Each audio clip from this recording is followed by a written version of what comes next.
Welcome everyone to our wet season seminar for 2018. For those of you that haven't met me before, which is probably the majority of you, my name's Tim Penny. I'm an aviation safety advisor with CASA, and my role is purely safety education, human factors, training and that type of thing.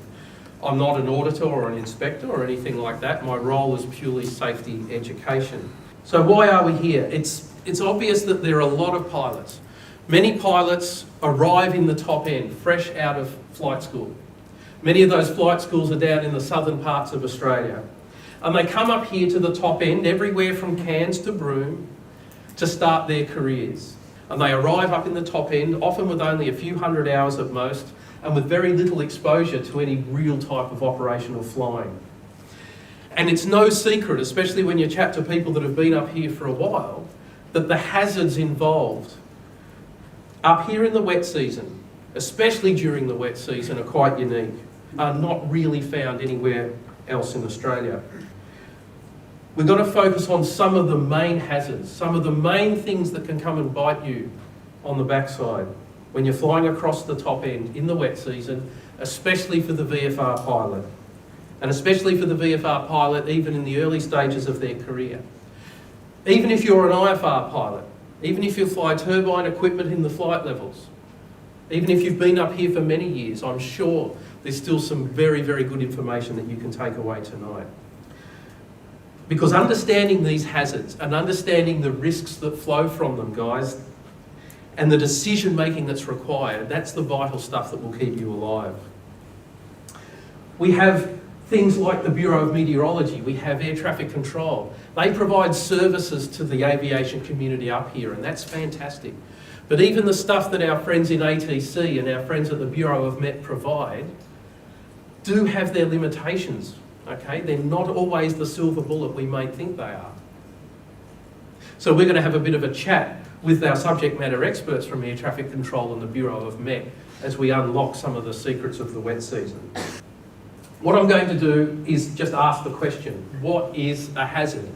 People go to university, they do PhDs in hazard and risk management. You can make it as complicated or as simple and straightforward or as practical as you like. Essentially, a hazard is something like that. Anyone seen that before? It was 2004. It was in Iraq during the Iraq War. It was a 100 metre by 100 metre hole in a runway about half a metre deep. You would probably call that a hazard. Put simply, guys, a hazard is anything, and this is the CASA definition, which we use in a lot of our literature, it's anything that is a source of potential harm. So a dirty big hole in a runway is a source of potential harm, especially if you try and land an aircraft on it. Wait till you see the next picture. Okay? That is a hazard. It's something that is a source of potential harm. And when we go flying around in the wet season across the top end, there's lots of hazards out there. It's a hazard-rich environment. It is a hazardous environment by definition because there are a lot of sources of potential harm. By the way, that was runway 33 at this airfield in Iraq. There were no runway lights. No NOTAM was issued. By itself, it was just a big hole in the concrete. Okay, the risk, I suppose, wasn't realised until something like that happens. C-130 landed and ripped the guts out of it. Bit ordinary, okay? No NOTAM issued, no runway lights, okay? The hazard was realised. That hole in the runway was a source of potential harm. That was the end result, okay? The hazard was realised when someone decided to land on the runway. There were all sorts of other factors, no NOTAM, no runway lights and all the rest of it. So risk, separate from hazard, hazard's a source of potential harm. Risk is when that hazard has been realised. It's the chance that something's going to happen that's going to cause you to impact or have an impact on what you're trying to achieve. And we look at risk in the form of two things. The likelihood of it happening and the consequences if it does. That's all. We're not trying to overcomplicate things. You know, risk can either be a high risk or a low risk. Risk can either be acceptable risk or unacceptable risk. Is there any such thing, guys, as risk-free aviation? No. Risk-free aviation, you leave the aircraft in the hangar and you walk away, but no one has a job. okay? We have to accept at least some type of risk in order to turn a dollar. That's what we do. Who wants to start the ball rolling with one of the major risks that pilots face flying around the top end during the wet season? Let's go. Yes? Storms. Storms, thunderstorms. Whack it down. Lines of convection. Lines of convection. Yep, very good. We could give you the Met brief. That's pretty excellent. Lines of convection. What else can bite you on the bum up here? Yeah? Turbulence. Turbulence, Pete. Okay? There are also weather risks, there's organisational risks, there's all sorts of risks. There's physical risks too. Give me some more, guys. Come on, let's go. Rapid change. Things change. Things change quickly, so the rapidity of change. Good one. What else? Poor visibility. Yeah. What can cause poor visibility up here in the wet season? Rain will do it. Okay. Dry season, just out of interest. Dry season. You suffer from poor vis in the dry season? Yeah, because half of Arnhem Land's burning and all the smoke comes from. What else we got? Yes? Yeah, runway conditions. Runway conditions. So things like contaminated runways, okay, affecting braking performance. It runs the risk of runway excursions off the side or off the end. What else we got? Yeah. Animals. Animals. Elaborate on that. Like kangaroos. Kangaroos, yeah. Are they more active in the wet season? I don't know, that's cool. Whack it down. Wildlife. Okay, could be all sorts of stuff. Everything from bird strikes to, heaven knows what. Yeah. Congestion when, say, a thunderstorm shuts down the airport. Yes. And it's banked up with aircraft. That's right. And RAF ATC aren't cooperating and they're being a pain. Yep, exactly. What else? Yep. Water and fuel, oil glasses. Contaminated fuel, probably. Maybe contaminated fuel from overwing refuelling, contaminated fuel from drum stock. Yeah. What else? Keep going, guys. Yeah. Dehydration. Dehydration.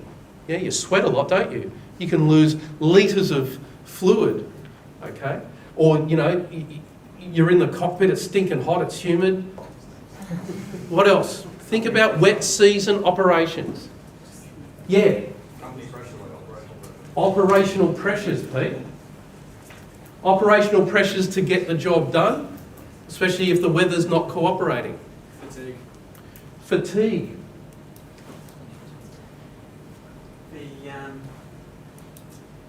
Just the dynamic nature of the weather in that unpredictability. Yeah. Perhaps the unpredictability of the weather and that rapidity of change, which we spoke about before. Things are rarely static for very long. Wind shear. Okay. Harry from the Bureau of Met will talk about things like low-level wind shear and gust fronts of microbursts and stuff like that. That's brilliant. Yes, sir? Almond fuel, reduce payload. Yes. Reduce ability to turn a dollar because you've got to carry extra fuel for things like weather holding. Yep. Unforecast holding. Yep. Unforecast holding.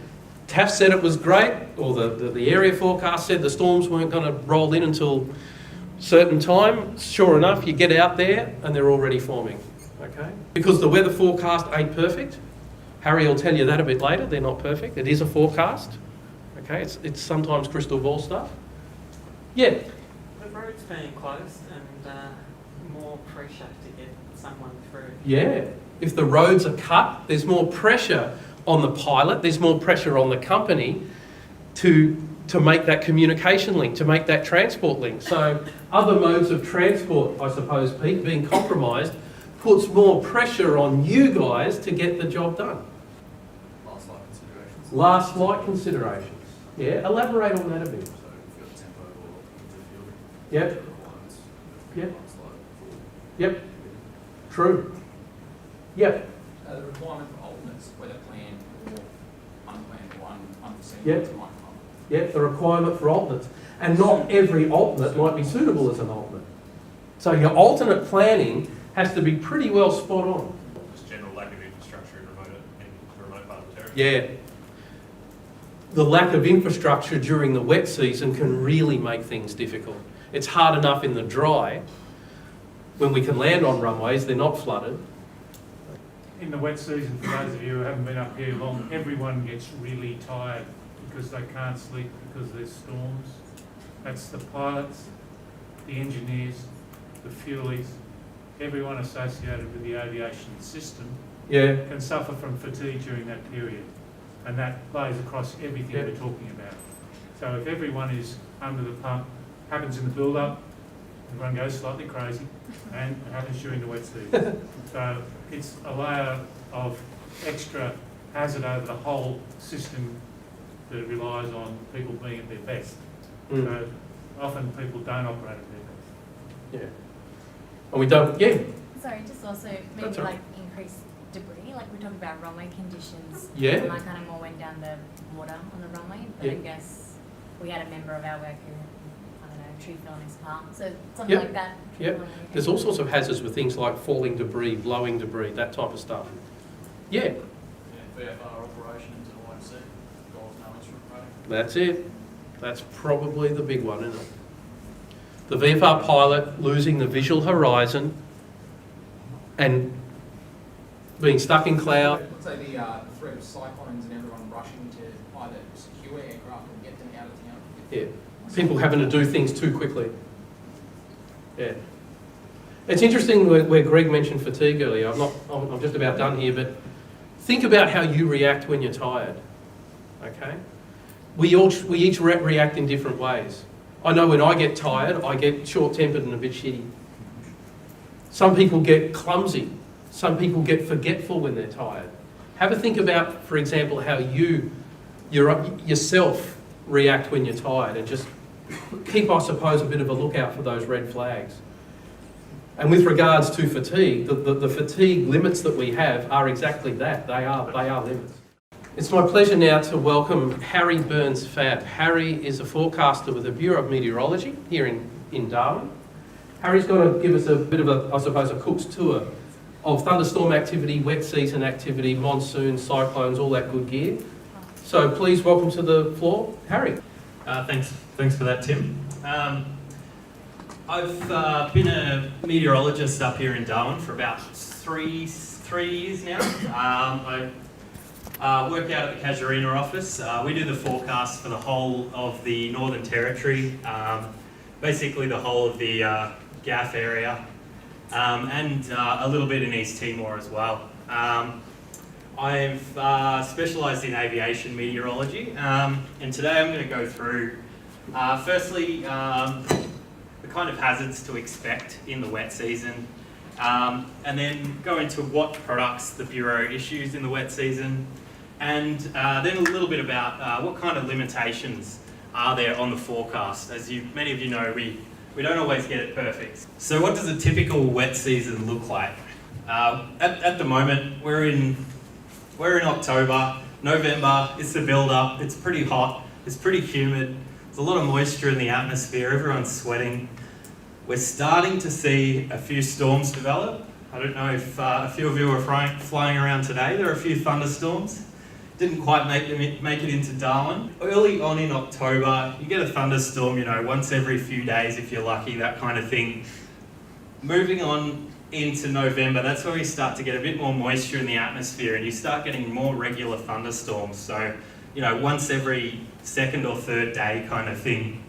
And then right through into December, the atmosphere is pretty well charged, so you start getting pretty regular thunderstorms. From here, we move into a period where the monsoon can occur. We don't get a monsoon for 4 months straight. That'll be pretty unbearable, I think.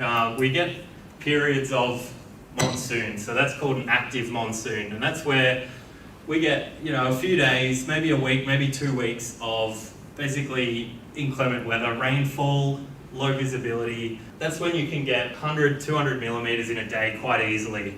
And that's due to this monsoonal trough lying over the top end, causing a lot of uplift, and there's a lot of moisture in the atmosphere. During this period, we also have monsoon break periods, and that's where we go back to more build-up like conditions.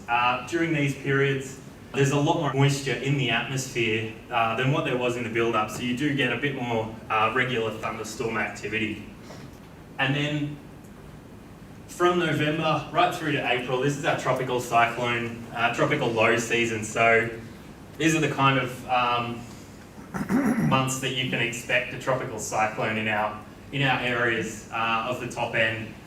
Typically around the NT, It's mostly late December, early January where we start seeing those first few tropical lows develop and possibly a tropical cyclone. So what does this look like? A build-up thunderstorm, as you can see, if you've looked at the radar today, it pops up, a few scans later, it starts decaying and then disappears. That's because the atmosphere doesn't quite have enough moisture to keep that storm going. It starts to suck in dry air, it starts to collapse on itself and dies out pretty quickly. Moving into the monsoon, as you can see, the whole radar starts to get covered with rainfall. And you get these bands also of thunderstorms that can occur, and they can sit over a location and just keep coming in. So those lines of convection can really add up to large amounts of rainfall, alternate conditions for a few hours, maybe even a day or so. And then monsoonal break conditions, as you can see, it looks pretty similar to the build-up thunderstorms, but the thunderstorms have a bit more energy, so they last a little bit longer. What are thunderstorms? Thunderstorms are pretty common up in the top end, as you can see. The average annual thunder days is pretty much the most in the country. We have about 80 right across northwestern top end there. So why do we have this? Basically, you need 3 ingredients for a thunderstorm to form. You need moisture, instability, and lift. So moisture, we have that right through the wet season. As most of you know, you walk outside, it's pretty humid. Instability is the rate where temperature rapidly decreases with height, and that gives the atmosphere the ability for convection to rise freely. A lifting mechanism can be some low-level convergence, atmospheric waves such as a Gulf line moving across the top end, local effects such as a sea breeze moving inland, converging with the air inland, and then triggering a storm from there.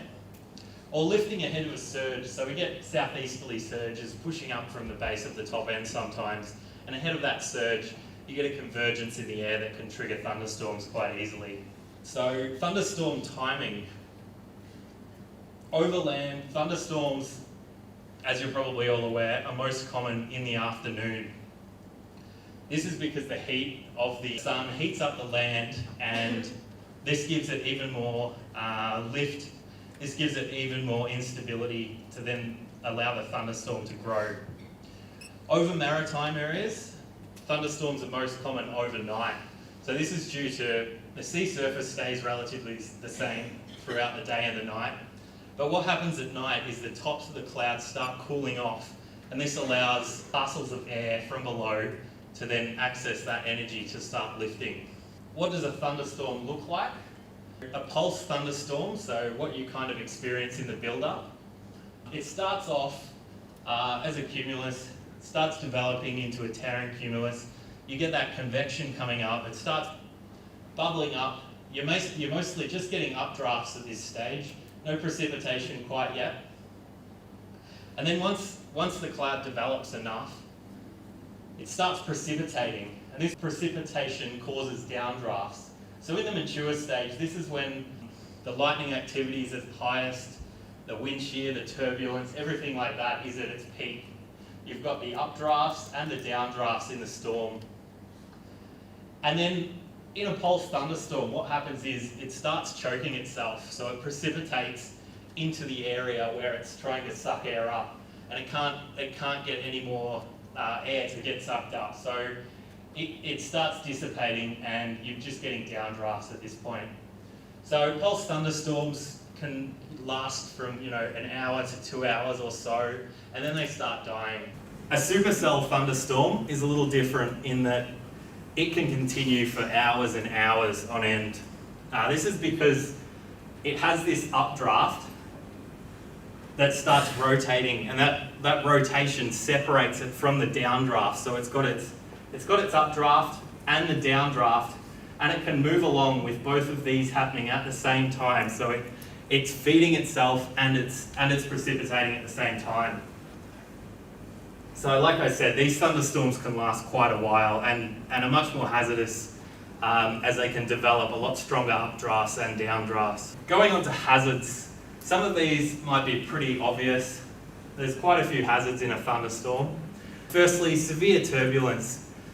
You can get downdrafts of up to 6,000 feet per minute in a thunderstorm. Severe wind shear, so rapid changes in airspeed and direction. As I showed you the diagram before, you've got the updrafts and downdrafts coinciding pretty closely to each other, so that creates a lot of wind shear in that area. Severe icing, because you've got a lot of supercooled liquid water rising and it hasn't had quite enough time to cool off and form into ice yet. So low cloud and poor visibility are very common in thunderstorms, especially with heavy rainfall.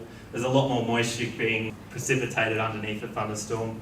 And obviously lightning is a no-brainer. It's going to be there if it's a thunderstorm. Another hazard in thunderstorms are microbursts.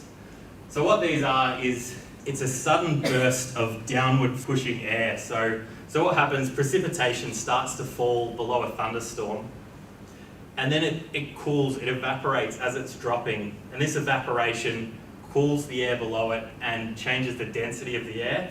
And as this happens, the air keeps accelerating and accelerating as the density increases.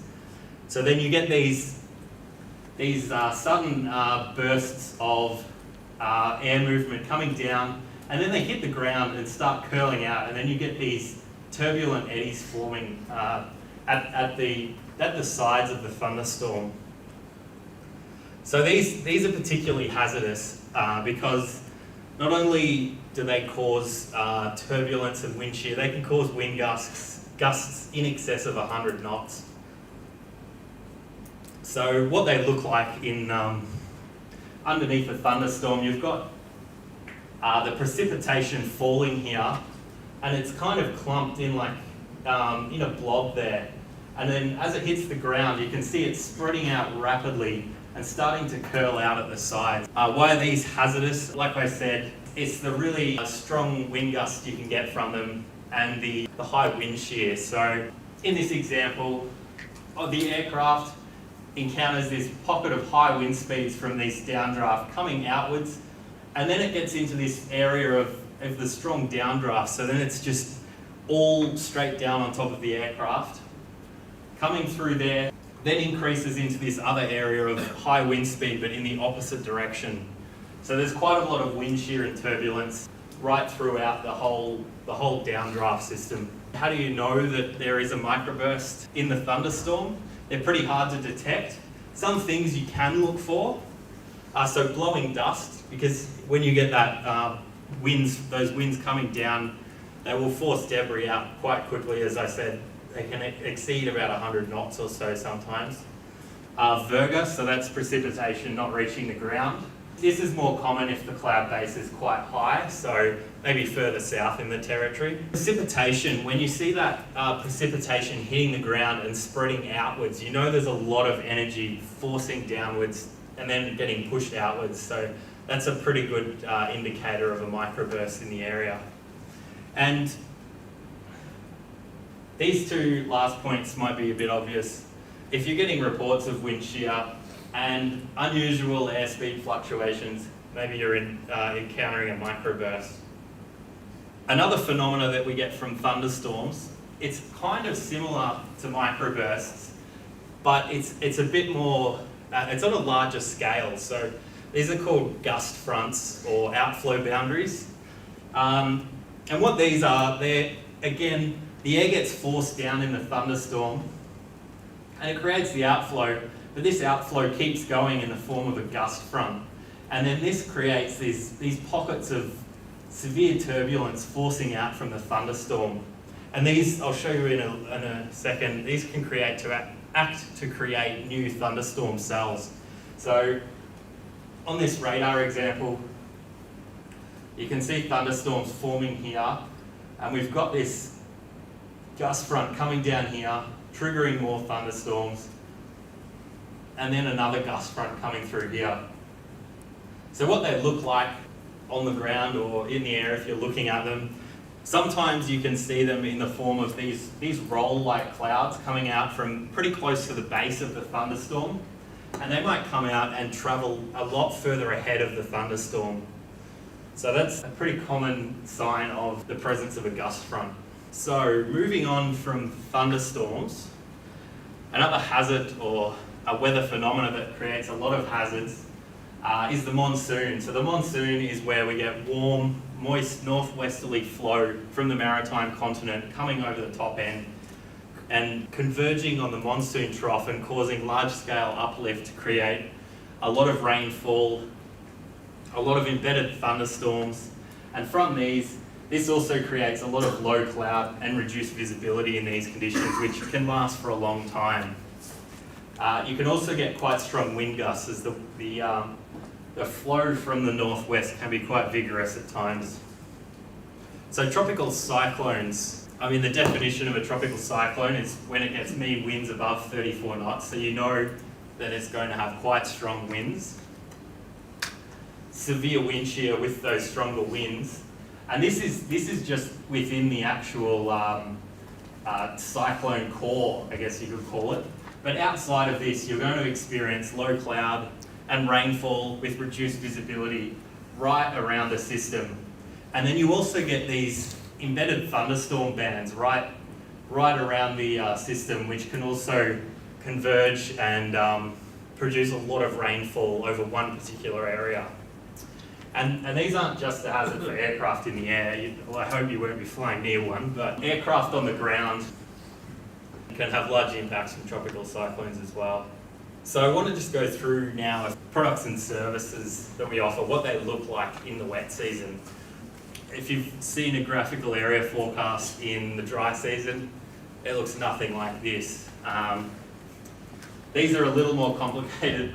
So a tropical cyclone on a graphical area forecast, what we do is we put the position of the tropical cyclone and the movement of the tropical cyclone on the product to give you an idea of where the tropical cyclone is.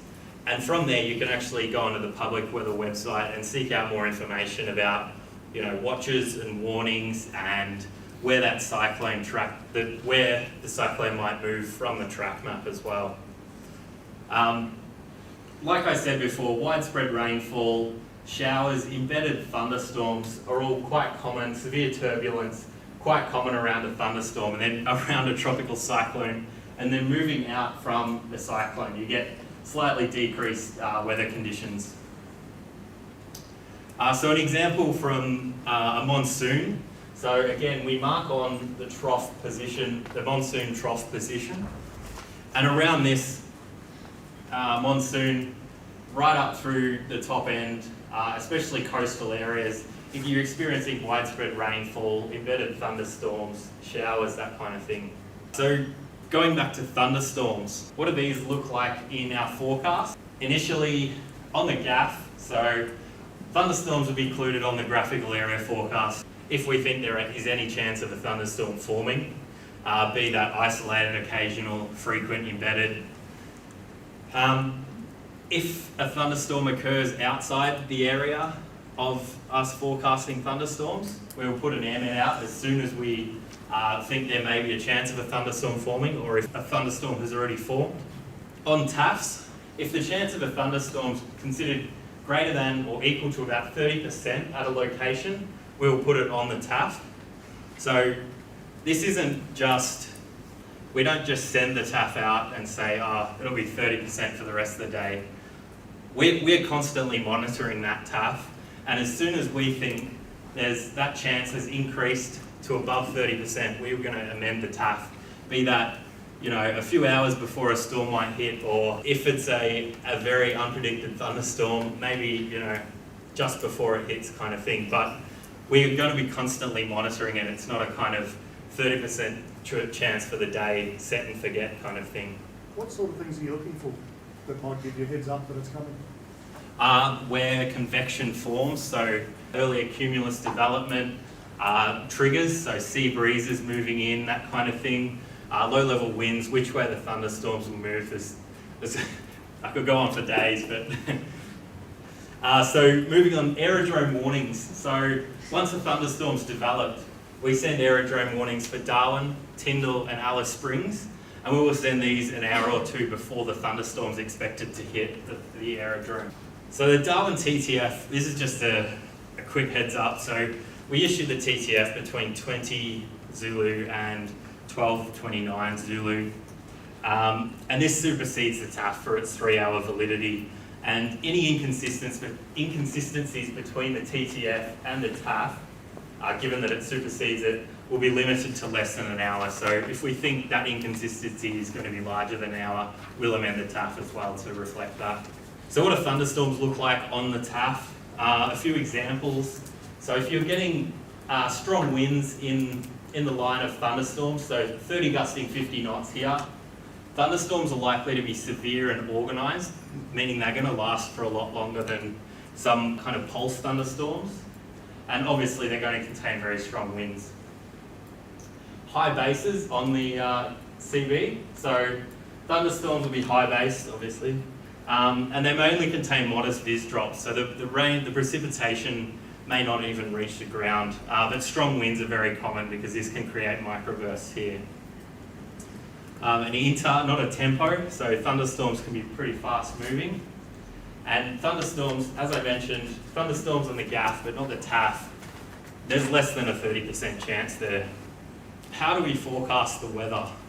What do I do at work? What do you do? I gather data. So we have to gather data. We have to gather observations, satellite, radar, weather balloons, weather stations, so automatic weather stations. We also get data from numerical weather predictions. So we run a lot of models, a lot of simulations that forecast lots of different parameters. We get all this information and we analyse it. We use our scientific understanding, we use our training to then develop a policy on what's going to happen. We use our situational awareness and our knowledge of how many times we've seen this scenario happen in Darwin. Is this sea breeze going to kickstart a thunderstorm? That kind of thing. And then from here, we develop our forecasts. So we code them up in a specific way, TAFs, GAFs, that kind of thing. So a forecast isn't perfect. It's our best guess of what we think will happen based on our experience, our knowledge, all the input that we're getting. So some uncertainty. Observations are a big one. There are large distances between our surface network stations in the NT, and these automatic observations can have errors in them. We like to detect them pretty quickly, but sometimes that can feed into other things.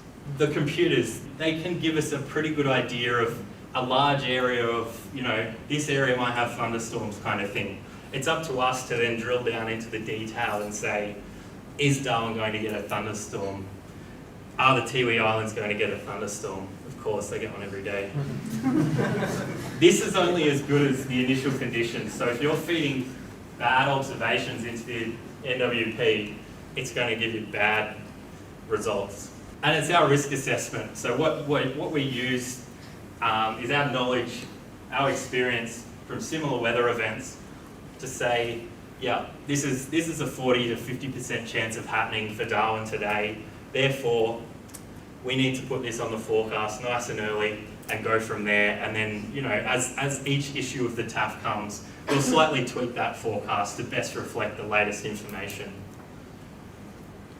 And it's the tropics. So this is a huge source of uncertainty. The weather is chaotic.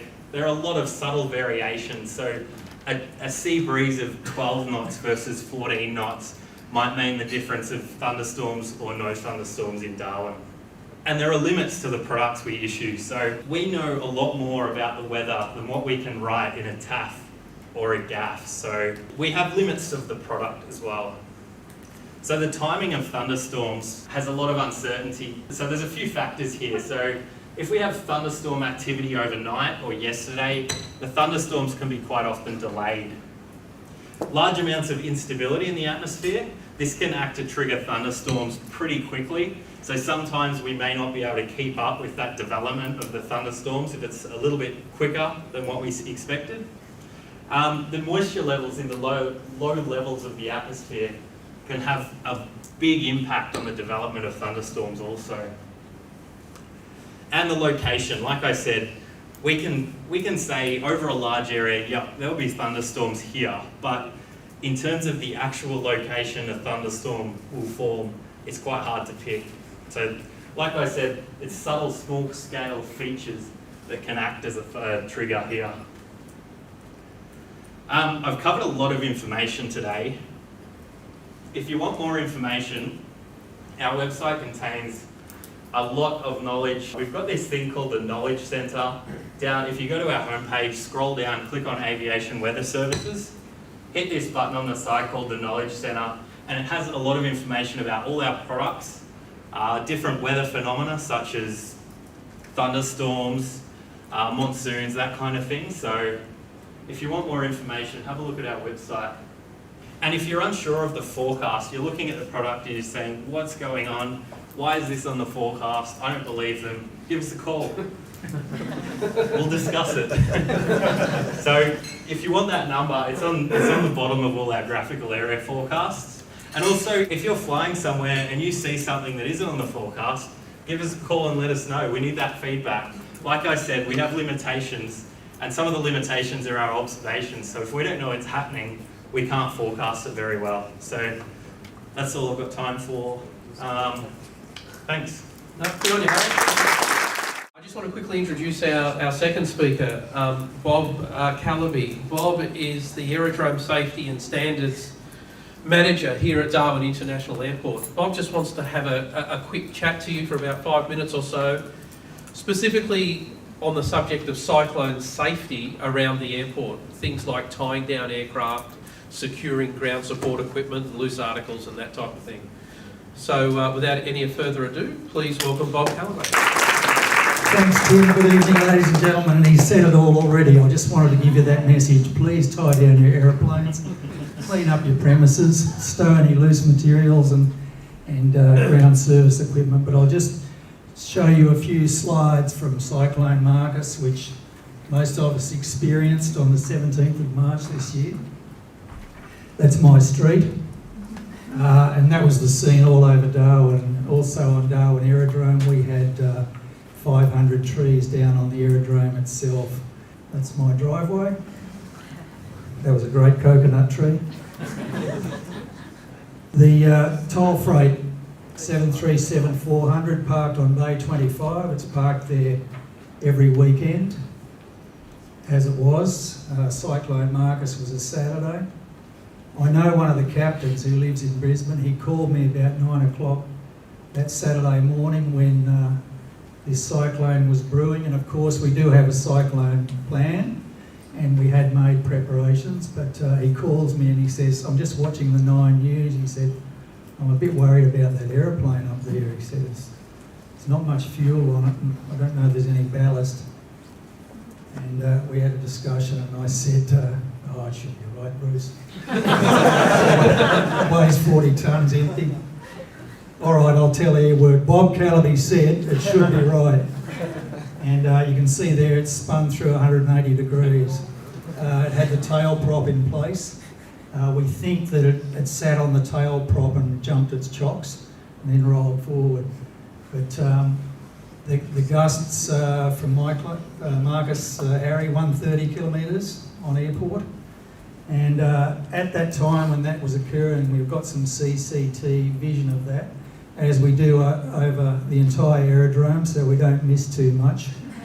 We saw a number of individuals in the northern GA attempting to tie down aircraft in 130 kilometre winds, so we don't want to see a repetition of that. So I say again, message is get your aeroplanes tied down early. The Fokker didn't move. I think the 737's got a big vertical fin and the winds were from the east, Harry, in Marcus. And yeah, pushed it around from the east. There you can see it spun around. You can see the nose wheel is on a 90-degree angle. There are engineers based in Darwin with their work and they assessed and tested the airplane and it was fine, fortunately, and my mate Bruce flew it out on the Monday. There's some of the other damage we saw on airport, the shade sails over the taxi rank. Our Bowsers just airside of the tower lost all their covers. The Aviation Institute, which was nestled amongst those big beautiful African mahoganies, is now denuded. We just have to give it a coat of paint because it stands out, but all those trees came down. Just some of the clean up around the Aviation Institute. This aeroplane, 146 freighter. It was at Pearl Flight Centre. It was 180 degrees different to where it is there now. And you can see it's also rolled off the apron. Similar effect from the wind. Now, airline aircraft wouldn't normally be here, and Air Work, I don't think, if there's a cyclone looming, they would leave the airplane here. That one unfortunately got clipped by another aircraft about a week before that and required some repairs, so that shouldn't have been here either. Message is, please tie down your airplanes, we'll get out some information to you. Hey Bob, can you explain to these guys the thunderstorm alert that goes off in the civil terminal and how the ground crew don't come out, so we can't taxi guys in and out, they'll sit there and block it up a bit? Okay, thanks. There's a warning system. It's actually owned by Qantas. It's not DIA's, and you'll see the 5 and 10 nautical mile warning lights. It's at the RPT apron. I think the GA refueler has a version, and there's a 10 nautical mile warning. At the 5, the ground crew abandon ship. They won't service the aircraft. Although Qantas now have a procedure where they can set up the nosing guidance, so at least they can park the aeroplane. But yeah, as I say, it's owned by Qantas primarily for their benefit. We issue the information as an advisory only. So guys, the brief tonight is going to be about the wet season from an ATC context. It's going to be, it's not going to be like a lecture. It's going to be a bit of a practical brief. I'm going to be telling you how we see things, what we can and can't do for you, and hopefully you can take at least something away tonight to actually use during the wet season. Who's here in their first wet season? Pilots? A handful? And going into your second wet season? Yeah, so a pretty good number as well. So hopefully, this is all aimed at you guys. It's not really aimed at anyone else. It's aimed at the pilots. Hopefully you can take something away from it to actually use in your planning.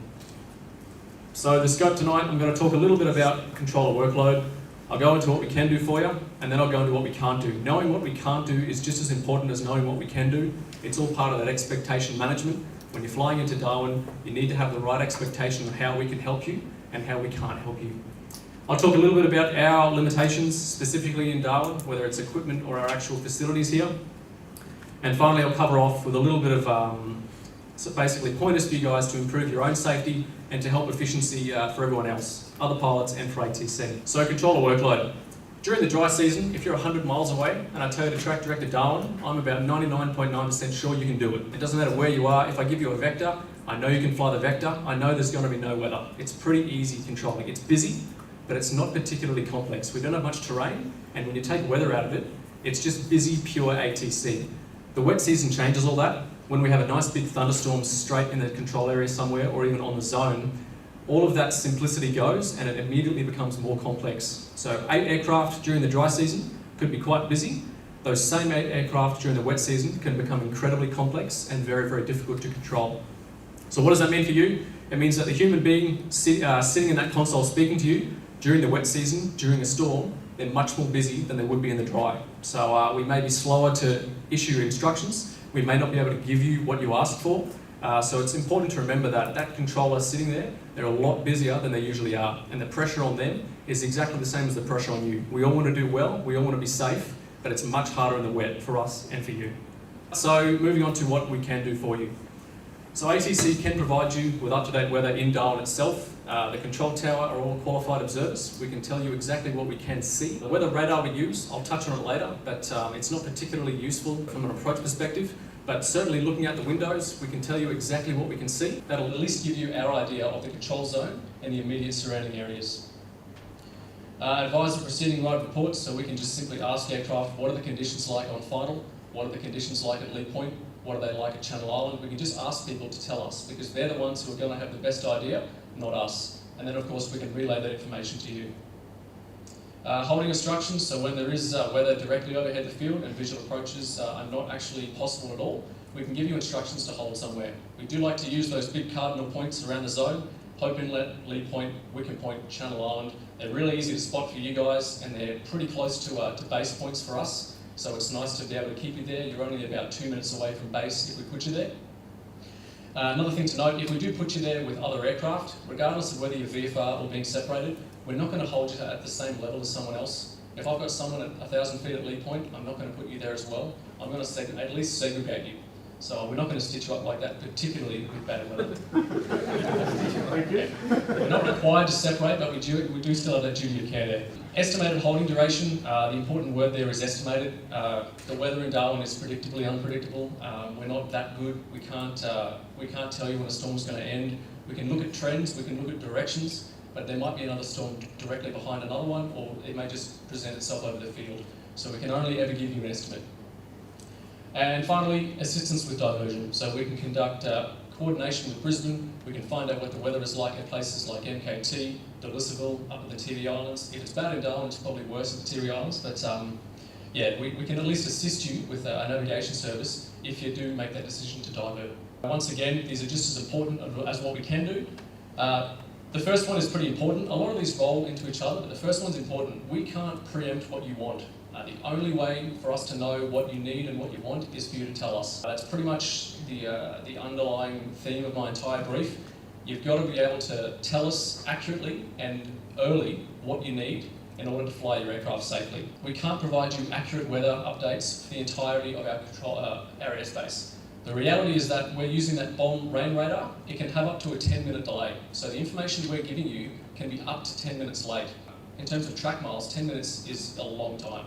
There's a difference between being at 30 miles and being close to final. So just be aware that the information we're giving you is all we can see on radar, and it may be late. So the best judge of that weather directly in front of you is always going to be you. ATC cannot always give you proactive weather deviations. It's pretty similar to the first point there. We can't tell you whether diverting left or right is going to be best for you.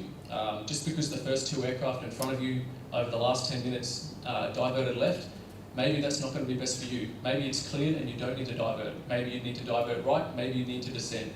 We don't know. All we can do is give you what you ask for. That's a very, very important point I'm going to try to hammer home. Fourth one, I'm sure you're all pretty aware of this as well. We can't give you what you want all the time. Every single aircraft we control is not in isolation. We have to control every aircraft in the context of not only their processing, but every aircraft around them as well. You may be one of maybe 10 aircraft inside 30 nautical miles of Darwin, and they all want the same thing. They all want to land or depart. So it's a matter of prioritisation for us. Sometimes we can't give you what you want. It might come down to a bit of negotiation. I may offer you something else when I can't give you exactly what you want. Fifth one, this is a fairly important one as well. Special VFR. Now our pilot SMEs are going to touch on special VFR, but from an ATC context, don't use special VFR as a get-out-of-jail-free card or a planning tool. Don't sit down in your pre-briefing during marginal weather and say, oh, that's okay, I can just ask for special VFR, because it's not something you can bank on. Our requirements for special VFR clearances are fairly straightforward. If your special VFR clearance is going to delay an IFR aircraft, we just won't give it to you. We're just going to have to divert you or hold you or keep you low in order to process you. So that special VFR clearance shouldn't be used as a way to basically get around good planning. And finally, much like that first point there, exact holding duration, we can't do it for you. During the weather, it's unpredictable. We'll give you holding. We may be able to give you an estimate, but it's not going to be exact. So some of the limitations here in Darwin itself, the visual appreciation we can give you from tower. If there's a cell directly overhead the field, and we've got about 1,000 metres vis, any appreciation we give you is not going to be particularly useful. We can tell you that the weather at the field is bad, and that's about it. You can't see, if I can't even see the runway, I'm not going to be able to help you out about lead point. Unfortunately, yeah. So I can look at the radar once again, but 6-7 minutes delay on the radar could be the difference between lead point being perfectly fine for holding and lead point being a big mess. So just be aware of that as well. If we tell you there's weather at the field, we probably can't see a whole lot. Separation, unfortunately, our separation requirements don't change with the weather. We always require the same form of separation. You're going to be most acutely aware of this in those big departure waves. I'm sure you've sat at the holding point in some of those wet season days with 3 aircraft in front and 3 aircraft behind you wondering what the delay is. A big part of those departure waves for tower is visual separation. We use visual separation to get you off the runway, and that becomes another form of separation once you go to approach, usually radar or vertical. It doesn't matter if the aircraft in front is a Conquest and you're a Cessna 210. It doesn't matter if there's no chance in hell that you can catch that aircraft. The moment you're both airborne, we have to be separating you. And if we can't see one of you, unfortunately we can't separate. So it's another thing we have to stress to our controllers as well. In those wet season departure pushes, everything just slows down. And it's unfortunate for you guys sitting in the aircraft, but That's unfortunately what we require. So it requires patience from the controllers to just slow themselves down, and even more patience from yourselves. Some of the rapid changes that can happen to the airfield itself and our configuration, we can rapidly go from visual approaches to instrument approaches. Generally speaking, we'll try to preempt this. If we know weather's coming, we'll preempt with our EIA on the AIS. Sometimes it's not possible, sometimes it sneaks up on us, but we'll try as best as we can to give you that preempted EIA when weather is moving in. Availability of runways. I'm sure you've seen runway 36 not available many times during the wet. Once the crosswind gets to that 20 knot point, we just have to knock it on the head, especially if it's wet. This moves into the bottom one as well, LASO. You may have found yourself holding at whipping point. You're LASO approved. Why can't ATC just shoot me into 36? LASO is a procedure that's under pretty heavy scrutiny, and we have very specific criteria we have to meet. A lot of those criteria are about weather. So as soon as those weather conditions, the cloud and the visibility get to a point where we can't use it, we just have to stop using it. As soon as we stop using it, that means delays. It means we can't put you on the runway at the same time as another aircraft at 29. It just means delays. This is just a cover off of the brief itself. This is a few things that I've put in what you as pilots can do for yourselves, for me as a controller, and also other pilots. Pre-briefing and flight planning. So I can only imagine how much more complex planning your flight is during the wet season compared to the dry. I'm not going to stand here and try to give you a lesson on it. I obviously don't know, but I can only imagine that it's more complex. The SMEs are obviously the ones who are going to touch on that. The second point there is another highlight of the major point of the brief. Request deviations early. Tell us as soon as you can what you need and when you need it. If you're finding yourself imminently about to fly into cloud or about to fly into weather and you haven't told us what the situation is, you've waited far too long. You need to be able to tell us. If we can't give you something, we'll tell you, but you have to ask the question. You have to tell us what you require. The next 2 points are exactly the same thing. So be accurate with what you want. Be succinct. Don't and ah for 30 seconds and block up the airways. Be succinct. Know what you want before you push that button and tell us what you need. If it's something that you need, use the word require. If you say the word require, that's a catchword for us. We know you need it. So there's a much greater chance we're going to do our best to give it to you. We may not be able to. It may be a negotiation process. We may have to offer you something else. But use the word require when you do require something. Once again, plan for those alternate options early. The last two are pretty much the same as well. You obviously know that diverts, diversions, and weather deviations and holding are far more likely during the wet, so your planning needs to reflect that, particularly with fuel, which our SMEs will touch on as well. That's pretty much it from me. Thank you. Thanks, guys. A number of years ago now, quite a few years ago now, the University of Illinois in the United States, they did a research project where they had 20 pilots as guinea pigs. These 20 pilots were VFR only pilots. They put these pilots in a flight simulator, and they had the flight simulator flying in cloud or simulated cloud conditions. And they said to each of these 20 guinea pig pilots, just try and keep the aircraft straight and level for me. It took anywhere from 480 seconds to only 20 seconds for these pilots to lose control of that aircraft and enter an in-flight loss of control situation. But the average amount of time it took was 178 seconds. So I thought it worthwhile tonight to play this video. It's an oldie but a goodie, but it certainly drives home a good message. The sky is overcast and the visibility poor. That reported 8-kilometer visibility looks more like 3, and you can't judge the height of the cloud. Your altimeter says you're at 1,500 feet, but your map tells you there's local terrain as high as 1,200 feet. There might even be a tower nearby because you're not sure just how far off course you are. But you've flown into worse weather than this, so you press on. You find yourself unconsciously easing back just a bit on the controls to clear those none-too-imaginary towers. With no warning, you're in the soup. You peer so hard into the milky white mist that your eyes hurt. You fight the feeling in your stomach. You swallow, only to find your mouth dry. Now you realize you should have waited for better weather. The meeting was important, but not that important. Somewhere a voice is saying, you should have turned back. You now have 178 seconds to live. Your aircraft feels on an even keel, but your compass turns slowly. You push your rudder pedal and add pressure to the controls to stop the turn, but this feels unnatural, so you quickly return the controls to their original position. That feels better. But now your compass is turning a little faster and your airspeed is increasing slightly. You scan your instrument panel for help, but you don't find any. It all looks unfamiliar. You're sure this is just a bad spot. You'll break out in a few minutes. But you don't have a few minutes. You now have 100 seconds to live. You glance at your altimeter and are shocked to see it unwinding. You're already down to 1,200 feet. Instinctively, you pull back on the controls, but the altimeter still unwinds. The engine is into the red, and the airspeed's almost there too. You have 45 seconds to live. Now you're sweating and shaking. There must be something wrong with the controls. Pulling back only moves that airspeed indicator deep into the red. You can hear the wind tearing at the aircraft. You have 10 seconds to live. Suddenly, you see the ground. The trees rush up at you.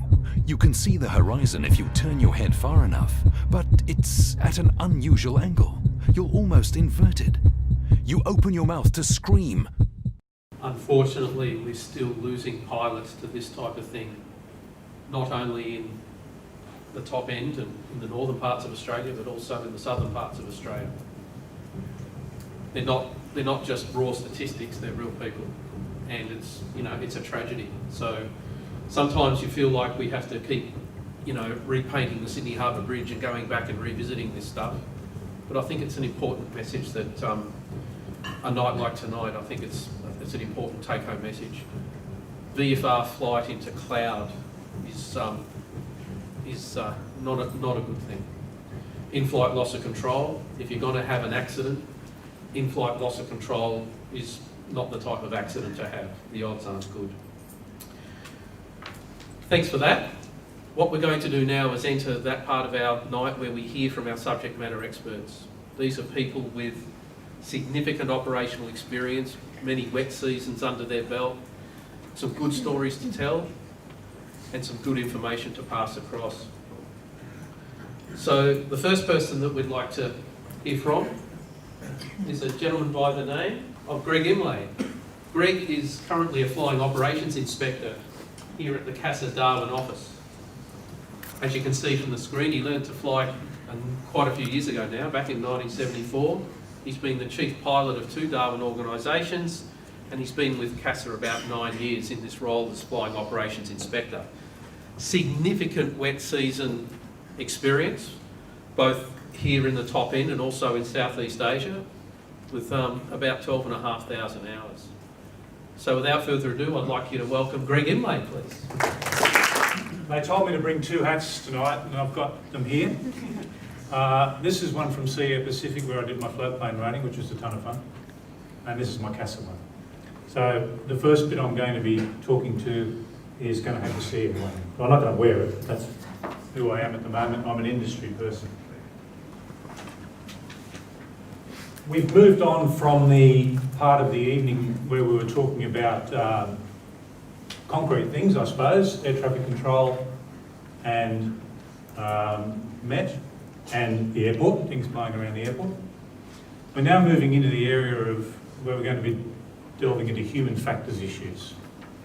It's a sad fact that, as Tim alluded to, a loss of control entry or an entry into IMC via VFR pilot and the subsequent loss of control is nearly always a fatal event, often a fatal event. They still continue to occur, and we still keep trying to do something about it, but it's a difficult subject to get hold of because it's a human factors issue. Those human factors are difficult to nail down and difficult to do things about. We're here tonight because we're having a go, and because we're going to keep having a go at doing something about these human factors. The aviation landscape's fairly different to when I learned to fly and became a commercial pilot. It's become clear to everyone that there are really not many old and bold mentors around in the GA industry anymore. The airlines have sucked away all those experienced people. When I learned to fly in '74, there were 10 instructors at the school. The lowest experienced one had 1,000 hours, and the boss had about 15,000 hours. The guy who taught me to fly and sent me to solo had 10,000 hours. Those sorts of people just aren't around anymore in the training industry. And unfortunately, they're often not around in small GA organisations. So that valuable mentoring that was available then isn't readily available now. That's just a fact of life, and there's not much we can do about it. Like I say to plenty of people, if it was possible for us to develop a vaccine or a drug or some sort of implant that we could give all that accumulated experience of everyone in the aviation industry and just inject it into them, and they will all have it from day one, we would solve a whole lot of this human factor stuff. But that's just not going to happen whilst we have aircraft with crew on them. So experience levels are down across the board. Mentors aren't readily available. But unfortunately, experience is sometimes the only way to get a handle on some things. You've got to actually have to experience it to determine whether you can do it, how dangerous it might be, and what you could do about avoiding getting into trouble with it. But we can't just go and send you off and fly in the clouds to find out how bad they are. It just doesn't work like that. We can't have people continuing to push the boundary to get closer and closer to an event. That's just not going to work. So what we're going to try and do is just instill a little snippet of something from this type of forum, which you may be able to take away with you. Peter and the team are going to work on a toolkit which is going to look at the hazards that we've identified.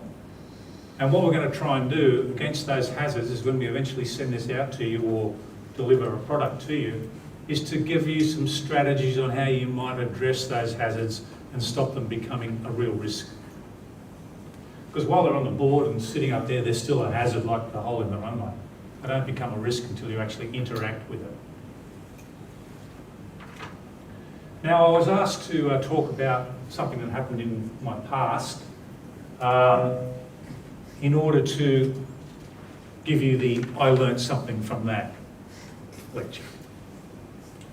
Not really a lecture, but it's not really clear whether I learned something from that at the time or not. But looking back a long time ago, I will just go through what happened and let you think for yourself about what the risks, what the hazards were, and, well, you'll see for yourself. The reason we look back at stuff is that. There's been a few paraphrases of that. Those who cannot remember the past are condemned to repeat it. More simply put, learn from the mistakes, because if we don't know those mistakes, we might make the same one. So one way for our industry is to be informed of history that's important to us as pilots. Unfortunately, the place you find that is accident reports. Even if you read every one there was, you wouldn't have a full picture. But if you did read every one that was out there, particularly in Australia, maybe in the not top end, or even if you drilled down to just weather-related accidents, there's an astonishing number of them. And they've got depressingly similar things in them. And we'll get to that at the end of my talk. So this is a repainted version of the aircraft involved. So the time is 1980. It was my second flying job. I learned to fly at Bankstown. I did an instructor's rating after my commercial, and I did a bit of instructing with the company that gave me my training. And then I got a job at Moruya. Moruya's on the south coast of New South Wales, a beautiful seaside town. I hadn't had much charter experience, probably 20 hours maybe. At the time of this incident in this particular aircraft, I had 480 hours, about 150 instructing and about 50 charter. I didn't have an instrument rating. But let me tell you, I knew everything. I was shit hot. Right? I was hired by the Aero Club and I was the only pilot in town with a commercial licence. There were a couple of private pilots. So I was V1 they looked at. Those years we had this aeroplane was built in about 1979, and so it was only a year old, beautiful. It was a different colour, but everything was nice, like the plastic on the seats. And I loved flying it. So I was to do a charter. So the job was from Maria over to Tumut. Now, those of you who know that country, Tumut is in the Snowy Mountains. It's over the other side of the Great Dividing Range, but it's only 100 miles from Maria, so it's not a real big deal. The people who wanted to go there were some high-powered locals. I can't recall what they were in, but they might have been real estate people or stocking station people, something like that. But they wanted to go there. They were paying a fair bit of money to do it. I had to take them there. I don't recall the forecast. It was probably all right, but the fact that I don't recall it probably means I didn't pay much attention to it.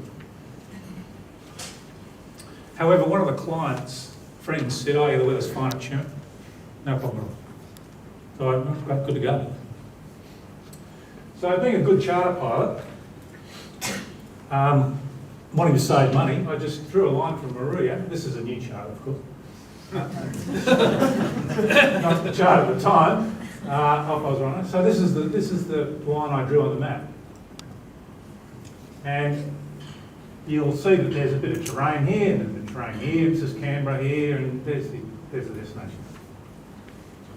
What could go wrong with that? Looks okay, straight on. So the day came, we took off, climbed up. The Cessna 206 climbed pretty well, so I'm heading off in the direction of Tumut.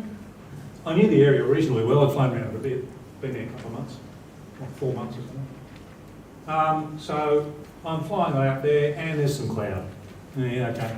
Well, it's on the coast. There's always going to be a bit of cloud. So inevitably, as I got closer to the hills and climbed higher, the cloud started to come down a little bit. Or I suppose I got closer to the cloud. I need to set the scene for 1980. In 1980, VFR pilots going into controlled airspace was not routine. There was some sort of a mindset that we didn't call ATC to get a clearance. There was some sort of mindset that the controlled airspace was reserved for IFR jets. So in the back of your mind, we really avoid controlled airspace, so I never considered going direct to Canberra, for instance, and then going over there. I just said, no, I'll give that a miss and I'll just skirt around the edge of the controller. So I climbed up to a height that would keep me clear of the ground, I thought, but the clouds started to get thicker. I did some sort of left and right weaving here to stay in some low country, but the cloud was still getting thicker, but I kept going. I could deal with it. I was the gun pilot from Maria. I've got no problems. So I found myself flying up a valley, somewhere around here, and the cloud got thicker and thicker and the vis was poor, there was a bit of rain. I thought, oh well, I knew where I'm going. Over the other side of these hills here is this low country, so all I've got to do is get past this little bit and all will be well. However, then, of course, the inevitable happened, and that visibility turned to cloud, straight into it. It's hard to recall what I did then, but what I do believe I did, I just froze. I sat there. Fortunately, when I sat there and froze, I was looking at the attitude indicator. That previous video showed the person looking outside. If I was looking outside, I would likely to have been like that. For some reason, I was looking at the attitude indicator. And I kept looking at that attitude indicator. I presume any of you who have been in a stressful situation realise that your vision narrows. You get tunnel vision, you only see something straight in front of you. You don't know what's going on there. The passengers could have been screaming, they could have been doing anything. Don't know. All I could see was the attitude indicator. And all I did was keep that attitude indicator level. I knew how to fly instruments, I had a little bit of instrument time. I had a bit of instructing under my belt too. It took about a minute. I thought I stayed level. Turned out I didn't. But in about 1 minute, I popped out and I'm out here.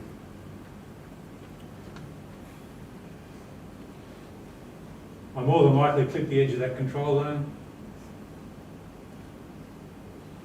And as it turns out later, I wasn't exactly where I was. Well, one of the things that struck me, and has struck me in later years, I've never really had any conscious thought processes. I don't recall ever thinking about turning back. I don't even recall thinking about climbing up in the cloud or climbing above it and asking for clearance. I don't believe any of those things crossed my mind.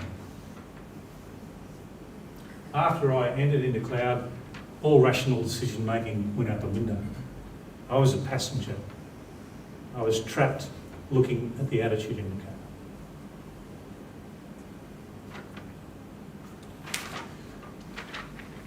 So if you think about what the accident report might have read if we'd have smacked into the hill or lost control, it would have said what it usually says. The aircraft was probably serviceable. It had sufficient fuel for the flight. The pilot was licensed and had a proper medical. The aircraft was loaded to within its weight and balance limitations. The aircraft was equipped for VFR flight. The pilot did not have an instrument license. The pilot planned a straight line across very high country without even thinking about going another way. The forecast indicated that VFR flight was possible, but there were problems with cloud. And the end of the accident report in those days would have read something like, the reasons for the poor decision making of the pilot in not turning around or avoiding the weather could not be determined. And that used to appear on just about every weather-related accident report, and it still does.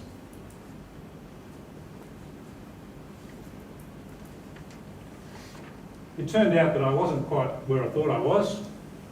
When I came back that afternoon, it was nice and shiny. I realised that I was over here somewhere. And I was at about 5,500 feet on a VFR altimeter in a Cessna 206 in cloud. Who knows how close we came?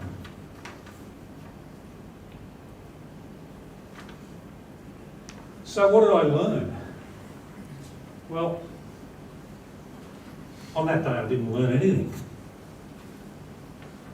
I landed at Tumut, I went and did their business. The weather improved, got back in the plane, flew home. I didn't talk to anyone about it.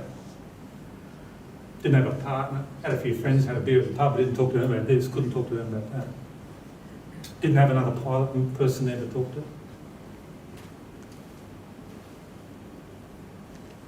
Being a young gun pilot, self-introspection isn't my strong suit in 1980. I'm probably not much better now, but then I was hopeless. I just saw the world as a big, bright, shiny ball and I was flying around and having fun. It wasn't, did I do something wrong? Did I make a decision or did I not make a decision?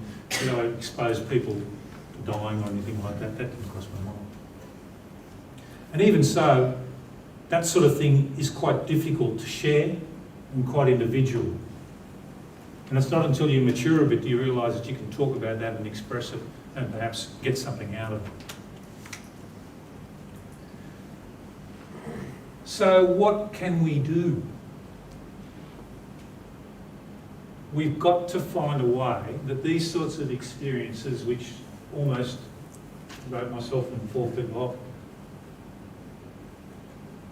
don't get learned by bitter experience. It's like the cliff diving thing. I'll keep diving a bit higher off the cliff until I really break something. We can't keep doing it. So what we've got to do, if we can't develop that vaccine, stop people going into these sorts of situations, we've got to develop some strategies. We can help, but as you can see from this scenario, a lot of it is entirely personal. You're the one making the decisions or not. In this case, I didn't make many at all. I just kept going. That was really simple. Turning around and going back might have been a bit harder. So what I'm putting out to you there is, this accident would have been a purely human factors accident. It would have been depressingly the same as other accidents. It wouldn't have been any different to all those other hundreds that are out there. It didn't happen to me at 500 hours. I got through it. But we can't discount the possibility that someone in this room might find themselves in this same situation again in the future. Now, these forums are one way of getting this information across in a way where we can openly talk about it. And if you can openly talk about it, someone else can learn from it. I'd like you to welcome Cameron Marchant, currently Head of Operations at Flight Standards here in Darwin, learnt to fly back in Brisbane. He's had numerous jobs across the top end with everyone from Vincent Aviation, Skytrans, was Chief Pilot at Chart Air, qualified flying instructor with the Army on helicopters at 1 Aviation Regiment. Currently does also check and training roles with Air North and is currently also a flight examiner. Everyone, will you please welcome Cameron Marchant. There's a lot of wisdom that can probably be dragged out of dead guy quotes. Greg's given you a good dead guy quote tonight. Those who don't learn from history's lessons are doomed to repeat them. These are the lessons that other people have paid for. They've bought them, and that's on your behalf. So Greg's case study there, and I think we'll all agree that with his near miss, he was probably one of the lucky ones. Many are not so lucky. It's really, really important that you do read and learn and analyse not only the other experiences that others have, but also the ones that you'll have on a day-to-day basis. Those of you who know me well know that I expound the virtues of self-analysis and reviewing every flight that you do, whether or not it goes well or not so well, to pull out the little gems of knowledge or the little treasures that you can put away for future reference.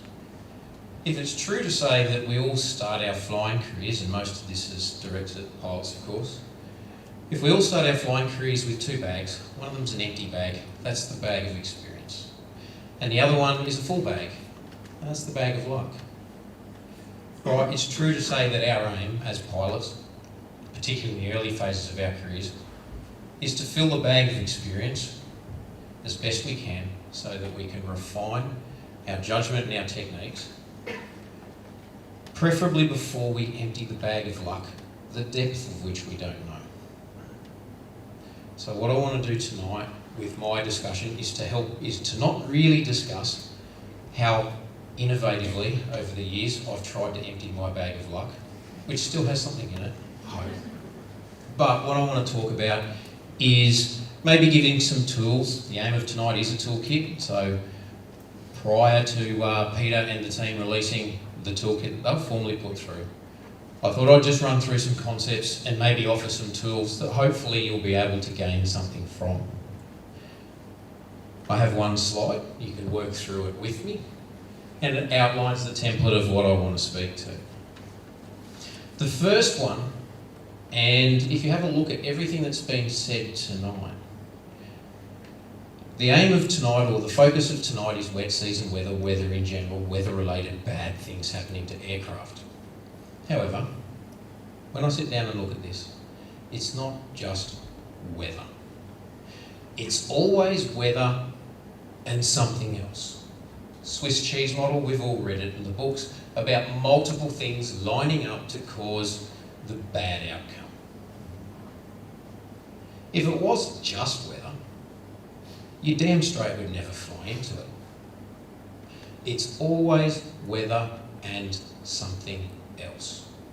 And it's that something else that I think actually is part of what we need to analyse.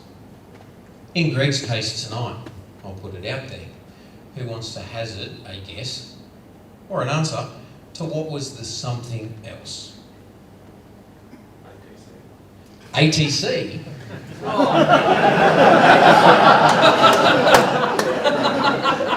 I didn't plant that. Sorry, Rich, you're taking it. All right, who can help him out? Maybe leave Rich alone. Complacency. Complacency? All right, who would agree that Greg was complacent? Oh, you can put your hand up. Yep, okay, cool. It's rat on Greg Day, if you like. All right. Yep, absolutely. What else? There you go. Yeah, I was going to say probably ego. Possibly ego. Everyone's bashing around human factors here. That's great. That's definitely something in our industry these days. Something else. Take another dimension. Commercial pressure. Yeah, Commercial pressure's a big one. What, there are four guys? Meeting? Gotta happen. All the commercial pilots, charter pilots in the room are aware of commercial pressure. It will cause you to make decisions that are not necessarily considerate of risk. I'll talk about that a little bit later.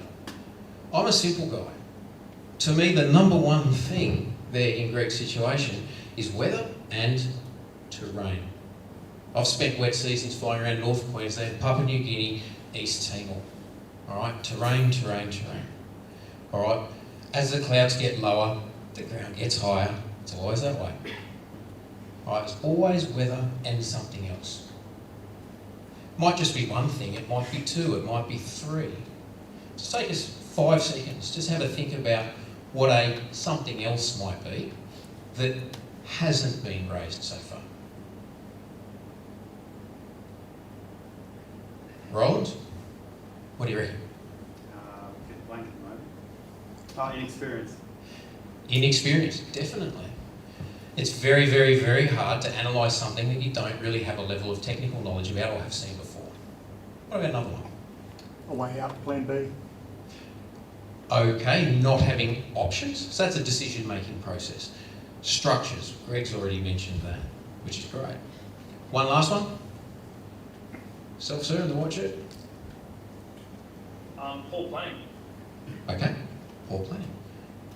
Always something else. I could rattle off a whole lot. Weather and the aircraft. A VFR aircraft with dodgy instruments.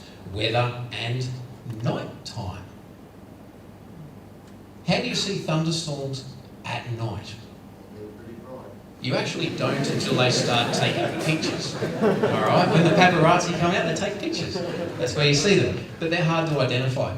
And one of my sort of personal Nilly Wooksy moments was thunderstorms and night. I'm sure you can draw the lines. Right. So weather and something, it's always that something else that causes you to make a decision that's not necessarily considerate of risk. The big ones in the Northern Territory tend to be commercial pressure, complacency. Greg was shit hot. All right, he's not alone in the room. So something to bear in mind. Some specific pressure points that I want to raise. The first one, where the weather actually starts to impact on us. All right, the weather and something else. If it was just the weather, you would never fly into it. But let's look at some specific pressure points like a master chef, cooking class or something like that. The first one's departures. Rich from ATC has basically said ATC don't really advocate the use of special VFR as a planning tool. Absolutely not. That's not the intent. Now, we know, oh yeah, there's always margins built into these things.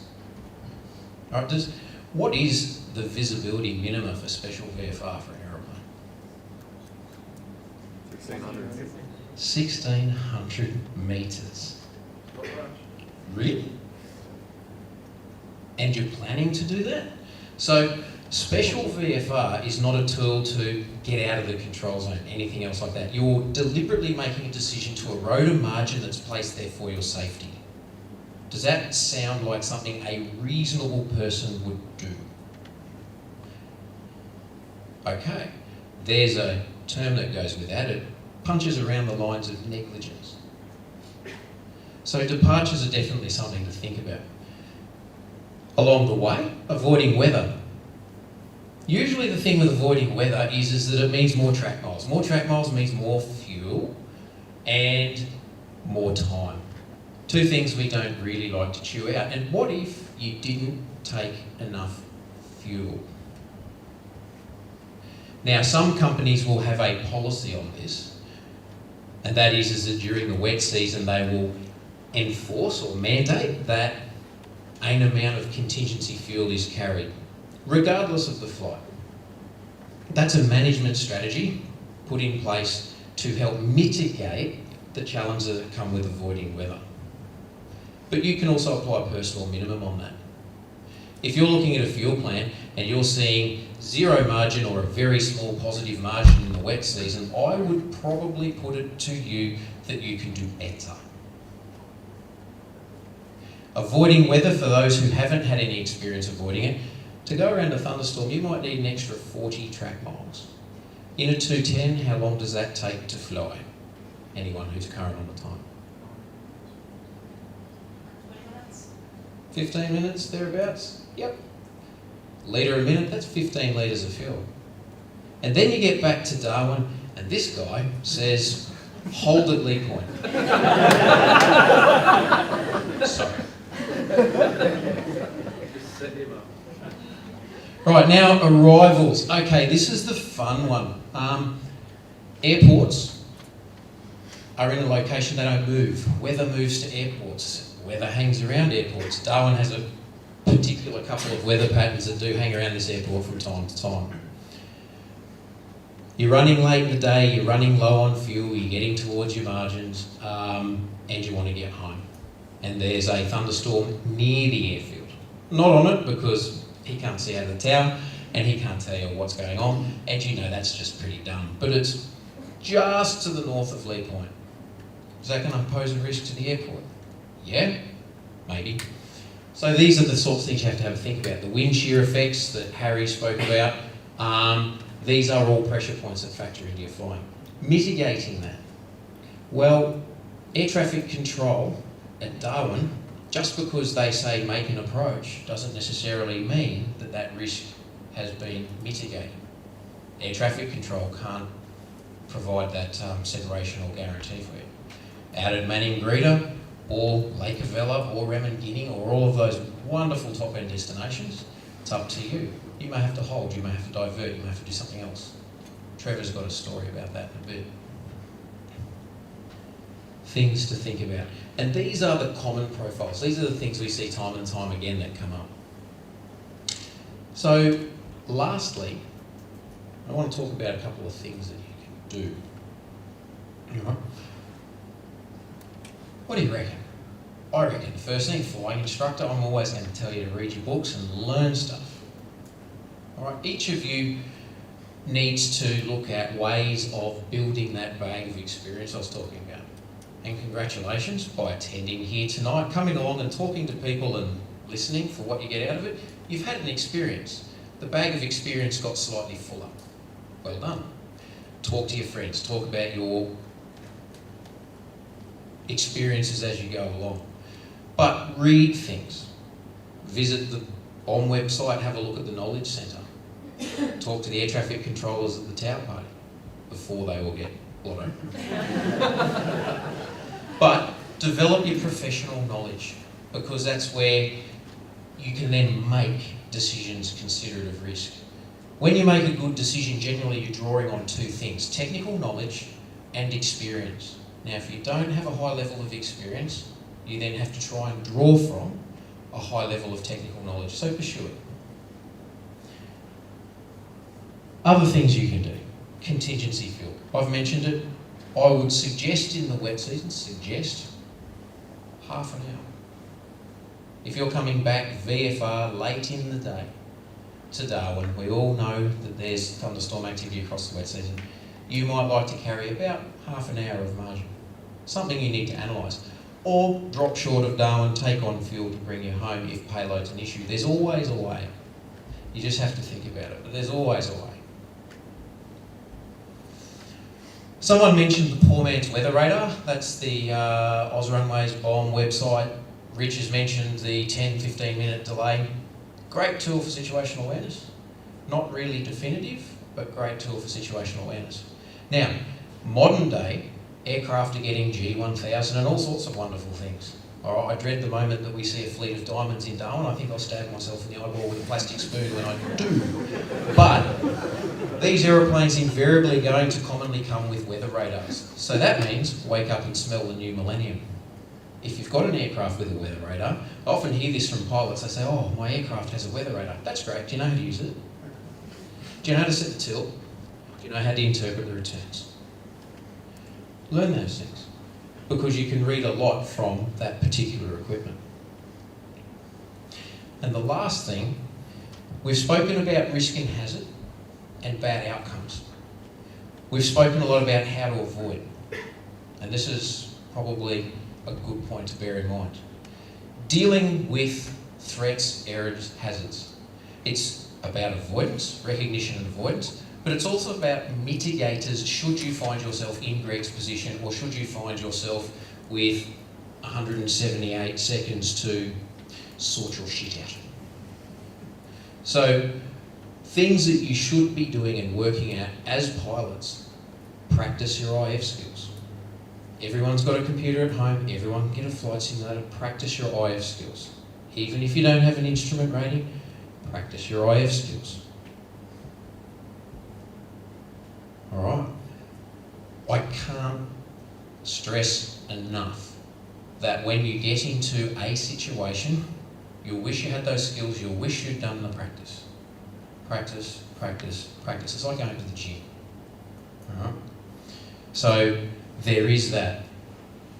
And upset aircraft recovery training or knowledge. Before I talk about why that's in place, I might just put it out there. Why would I want to talk about upset aircraft recoveries? It's the first time you might realise that you've got a problem that's not seriously the right way up. Because when you have 10 seconds to live, you look out the window, you can see the ground and the trees rushing up, and you can even see the horizon, but if you turn your head far enough, and it's at a funny angle. Aeroplanes. Turbulence, penetration speed, manoeuvring speed. Aeroplanes have structural limits. Recovering upset aircraft, if you get inadvertent IMC and you lose control of the aircraft, you may get a window of opportunity to correct it. Usually the first you'll know about it is when you break out of the cloud into some level of visual reference.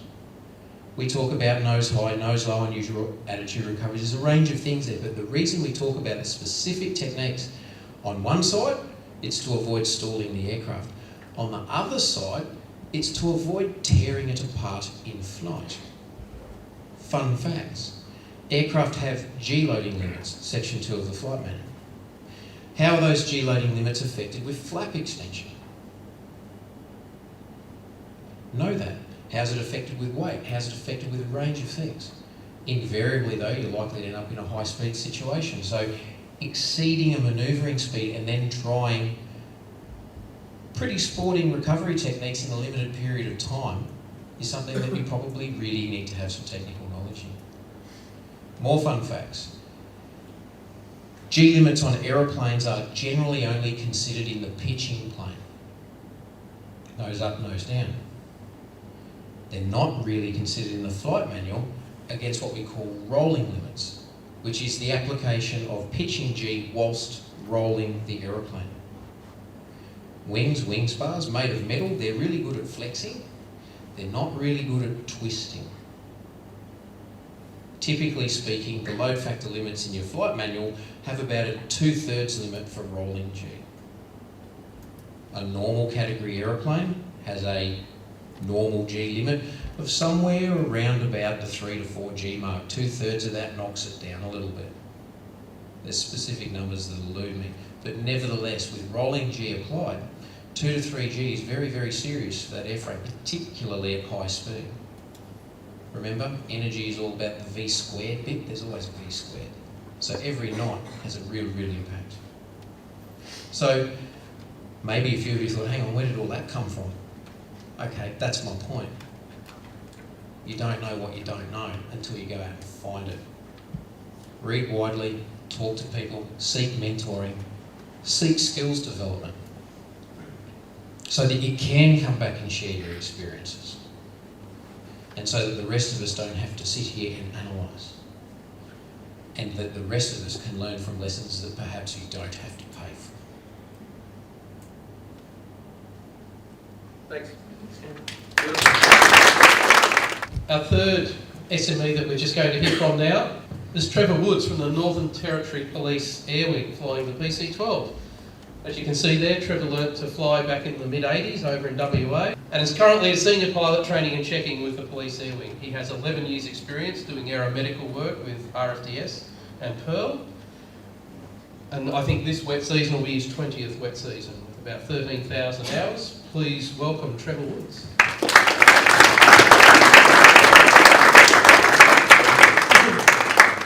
Cameron talked about mitigation here tonight, and the flight that I'm actually going to talk to you about is how I went through mitigation to actually do the complete flight. Now, I started with, we talked about 2 bags, one with experience, I didn't have much in it, but when I was, my first started flying, my dad had a 150, so I put a few bits of experience in my bag straight away with Dad. Once again, flying training, I had the luxury of having people with a lot of hours, grade 1 instructors to start my instructing and to do my training. Once again, from those guys, I put a lot more experience in my bag. And then I got my first job up in the Pilbara.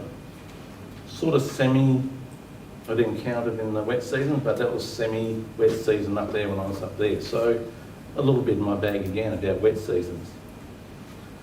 And then next time, got an instrument rating. A couple more bits in my bag. It's all good. Headed up to Darwin in the mid-90s. Started flying up here, come into my first wet season. I was lucky enough to get up here in, it was about Easter time. So I had a whole year to get used to the aircraft I was flying, ATC, and all the places I was going. Half of them I couldn't pronounce their names, as you know. So then I worked for a charter company up here, got enough experience on Conquest and went back to the RFDS. RFDS was a great training ground for me. And they kept on everything I did there with the chief pilot, training captains, all the ICAs I did, kept on filling my bag up, just kept on going and going and going. So I did 10.5 years there med. Up here with Pearl, when I was up here, so I started my check and training. Once again, from all that experience, kept on putting stuff in my bag. Came over to the police in 2009. We had a guy doing a check and training, Peter Tippett, you might know, he's pretty well Mr. Platters from the world. Filled my bag up more. So I was very lucky. I had a good constant stuff throwing in my bag for this. So the flight that I'm going to talk to you about is mitigation. How I got through this flight. It was in February 2011. It was just after Cyclone Carlos. It had just been through about 3 or 4 days beforehand. It was only a cyclone, it was only just a one. And it started over Daly River, back around to the west, back over Darwin, then it headed down the Kimberley and down the west coast of WA. Left a fair bit of weather here. Usually cyclones drain a fair bit of the weather away, but it left a lot of weather here. So I come out to work. We actually evac the planes away, down to Catherine on the Wednesday, and we brought them back over the weekend. One of the aircraft was US on the Monday. We all rocked up to work. We had 2 flights going. I got out, dailied my plane, 7 o'clock sign on, but the other plane was US, so we actually had to use my plane first up, so that's okay. I'll wait. So the other guy went out, flew out, come back again. I was meant to be airborne again by about 11:30. Obviously, like things happen, things got pushed back, just a little more time, refuelling, and it wasn't until 12:30 I was departed. Now this flight was going to be 7 sectors in the afternoon. So it was going from Darwin to Tyndall, Tyndall to Numbulwar, Numbulwar to Lake Avella, Elko Island, Millingimby, Manangreta back to Darwin. So that's a fairly big day, and half of it's already all gone. But I'd had rest, I was in at work, And I looked at, okay, this is going to be doable still. So this is where I had to start to reach into my bag of mitigation. Go through there with what's happening. I've had good rest, yes. Had lunch. I had a plane full of fuel, because we could take full fuel on the NG. And 3 people. We're taking officers back because they've been stuck in Darwin because of the weather, so we couldn't fly them to their normal paths. They had people everywhere, and we're just delivering people back into communities, our police members. So it's fairly important to get these people back on the ground. So, uneventful, we go down to Tyndall, pick up another 3 members, so it's 6 people on board now, and we head out to Numbulwar. When I was heading into Numbulwar, most of the time we're in cloud actually, because of just the weather. It was just wet season, so we broke out the cloud about 10,000 feet going into Numbulwar. It's not a problem, visual approach into there. And when I was coming into land on 1-5, towards the east, there was a fairly big thunderstorm there, probably about 10 miles away. We landed, not much time to actually offload our passenger that was there. There was only one getting off, bit of gear, and by this time the thunderstorm had pretty well developed in a matter of 5 minutes to move close to us, which was probably too close for us to actually take off then, which I decided I'll wait on the ground. So I waited on the ground for an hour. So once again, pushed that time away. So I'm biting into my day again. After an hour, thunderstorm had run its course, and I'd head up to Lake Abella. 25 minutes up there. We could hear people going into Lake Abella. It's all okay, but on the plane, radar, storm scope, there was a mass of a couple of thunderstorms to the north, from the west around to the north, and all around to the east at Lake Abella. Not a problem. There's VFR planes going in there, and it's virtually an isolated thunderstorm area there. So I land. We go backtrack down the runway, that's fine. Park up, get out of the aircraft, it starts raining. The thunderstorms have moved from the north to us. There was lightning down the south of us, to the east, south, north, west, every which way you want to go. So once again, mitigation, what I'm going to do. I've got to work out, I've got still another 4 sectors to go. I'm still not going to get back into town now, into Darwin, until late in the evening. So then, my thinking was, well, we might as well close the plane, stop all the water running in it at this stage, and we'll go down and have a cup of tea, wait for it to blow over. Not knowing at that time that it was probably going to be a supercell thunderstorm stick around. So what I did was had points of working out mitigation of when I'm actually going to take off. The latest time that I'm going to from Lake Abella to Elko and complete flying. And that was starting to get there now. It's starting to get to the 5:30, which I calculated. Still raining, still thunderstorms, still lightning everywhere. So I had to have a lot of plans. I'm up to plan like C now. Well, I'm not going to go over to Lake Abella. Maybe I could go to Managrita on the way home if I leave a little bit later. Once again, that came on. That time went, what am I going to do now? Oh well, I'll wait till 7 o'clock. 7 o'clock was when I was going to go straight back to Darwin. I had guys on board. I had still 5 people to deliver around. They were needed in the police station. They were needed back there. They'd been absent for a good week because of the cyclone. So once again, talking about pressures that put on us to go.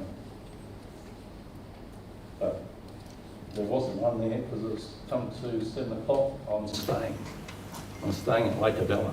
I'm not going out. I'm not leaving, not taking off. Previously to that flight, 3 weeks beforehand, our aircraft was struck by lightning. So I'm very aware that plane's actually been struck by lightning 3 times now. So it's a big cost, big time, and sitting on the ground at Lake Avella for it fixed to be a long, long time. So we decided to stay. We stayed the night. I had our clothes what we flew in. The other guys are there too. But we're all glad that we stayed that night because that thunderstorm didn't give up until 11 o'clock that night. It was overhead for a good 5-6 hours. So next day, what did we do?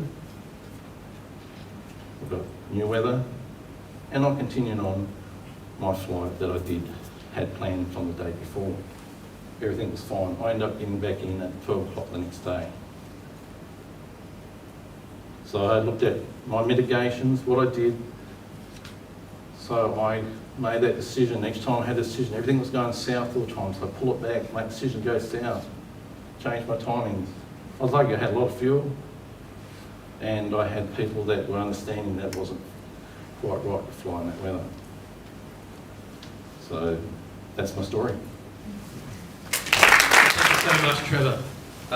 A lot of experience, aeromedical, flying police air wing around the territory. Just before we finish with our open panel to conclude the night, Greg Imlay just wants to come back and have a quick chat about the CASA perspective. I suppose Greg had his industry hat on for his first chat with us, but Greg would just like an opportunity just to, I suppose, give us a bit of a heads up as to the type of things that the regulator, the type of things that the CASA wants to see and expectations for flying around here in the top end, especially during the wet season time. Tim initially said CASA responsibilities. It's not really about CASA responsibilities, it's about what goes on in these circumstances. And I'm talking about circumstances where someone might do the wrong thing by getting stuck in cloud. Someone might do the wrong thing by being reported going in the cloud. Someone might do the wrong thing by ATC helping them out getting down through cloud or something like that. It does happen. So I'm going to give you the CASA position on what this means. We all know there's rules about flying in cloud, and that's it there for those of you who don't know. So the CAR, which is the head of power, says CASA can notify the distances from cloud in AIP or no TEMS. What CASA chooses to do is to put it in the AIP, and I've just got a few extracts, just a couple of them. This is the VMC criteria for Class C, and it gives you the viz and the distances from cloud, horizontal and vertical. The next slide is in Class G, and there's a whole lot of subject to items there which I won't bore you with because you being commercial pilots, or most of you, should know all this from air law. And if you don't know it, go and read it tomorrow. It's not rocket science. But look, we can stick rules out there, like there's plenty of rules out there. Speeding, 100 kilometres. Don't drink and drive. Don't text and drive. People bust those daily. Why do we bust them? Because any one of those could kill you.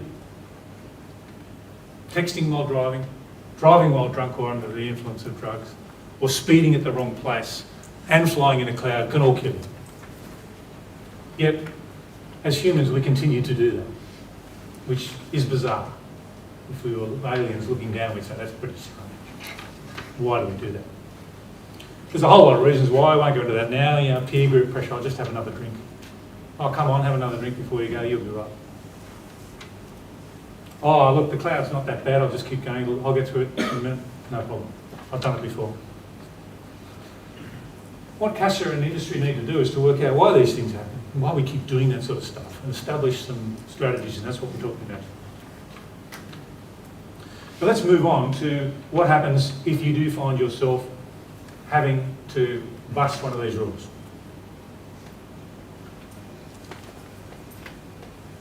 We have a regulatory philosophy, it's up on our website. I'll give you a chance to read it, but if you don't really want to read it, I'll just paraphrase the bits that are important. We've got a just culture. And it says, people aren't punished for actions, omissions or decisions taken with them that are commensurate with their experience, qualifications and training. So if you really didn't know it, and you really acted on the fact that you didn't know that because you weren't experienced enough, you didn't have training to know that, we do not take action. But there's a downside to that, of course, and I haven't highlighted that, but if you're negligent, reckless or willful, well, we might do something. Now this is the same of any regulator. If you make a mistake on your tax return, you're likely to just get a nasty letter. If you do it repeatedly for a lot of money, they're likely to take action. Same with us. Basically, it's not native. The next thing is, when we do take something, we adopt an approach that is encouragement of training and education with a view to remedying identified shortcomings and correcting things, which is what we're doing now. So our first action is to educate and train. We don't immediately reach for the pad and write you out a fine. This doesn't happen. Okay, so let's go back a bit. So we'll go through what happens if we get a report of someone flying a VFR aircraft into IMC without an instrument rating. Fortunately, we're getting that sort of report because we're not getting it from ATSB, because if we're getting it from ATSB, you've probably crashed. The good thing is you're still alive, because we're getting reports saying that pilot did this on this day, and they're living to tell the tale.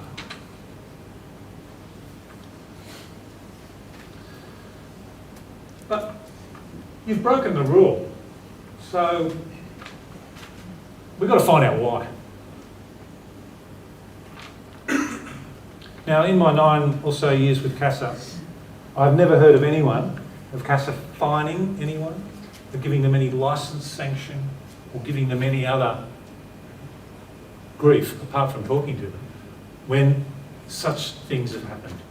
When ATC have reported people to us for flying in cloud and stuff like that, when ATC have had a report go through the system to say someone entered cloud and are a VFR pilot, I've never heard of CASA ever hunting those people down and finding them. I don't believe it's ever happened. If they've done it 20 times in 2 weeks, probably yeah. But if they did it once, it's unlikely to ever go anywhere near that. So what does happen? Well, let's have a look at an incident. Let's assume we get an incident report coming through our system. So the first thing we would probably do is try and work out how it happened. And this is a typical pathway. Those of you who know the reason model will know Swiss cheese. And what we're talking about here, I'm just going to highlight a very brief couple of things that could combine, as Cameron was saying, whether and. We're going to do what the ands might have been. Inadequate planning. I did that. Fatigue could be an issue. Get home-itis. Trevor was talking about that. Those people wanted to get home. Some poor decision making. Didn't turn around at the right time. Or didn't go back. Didn't divert. The others, there's some of the others. Didn't happen to have an IFR rating. And there's that bad weather sneaking in. They all combined to produce the IMC encounter. In this instance, let's assume that the pilot, even after having all this go wrong, had attended one of Cameron's upset recovery training sessions and had a decent set of IFR skills, even though they didn't have a rating, and that they were high enough above the ground that when they popped out of the bottom of the cloud, they went, oop, all okay, and didn't overstress the aircraft. All okay. That's when we get to talk to the pilot and maybe the operator if it's an AOC operation. How did all this happen? We know pretty well how this happens, and we can talk about that. It just happens. There's nothing you can do about it. But all this took the aircraft to the weather. The weather didn't come at you. And Trevor sitting there in wherever it was, Lake Avella, the weather came to him then, but he was in the air. Every other time, you end up going to the weather.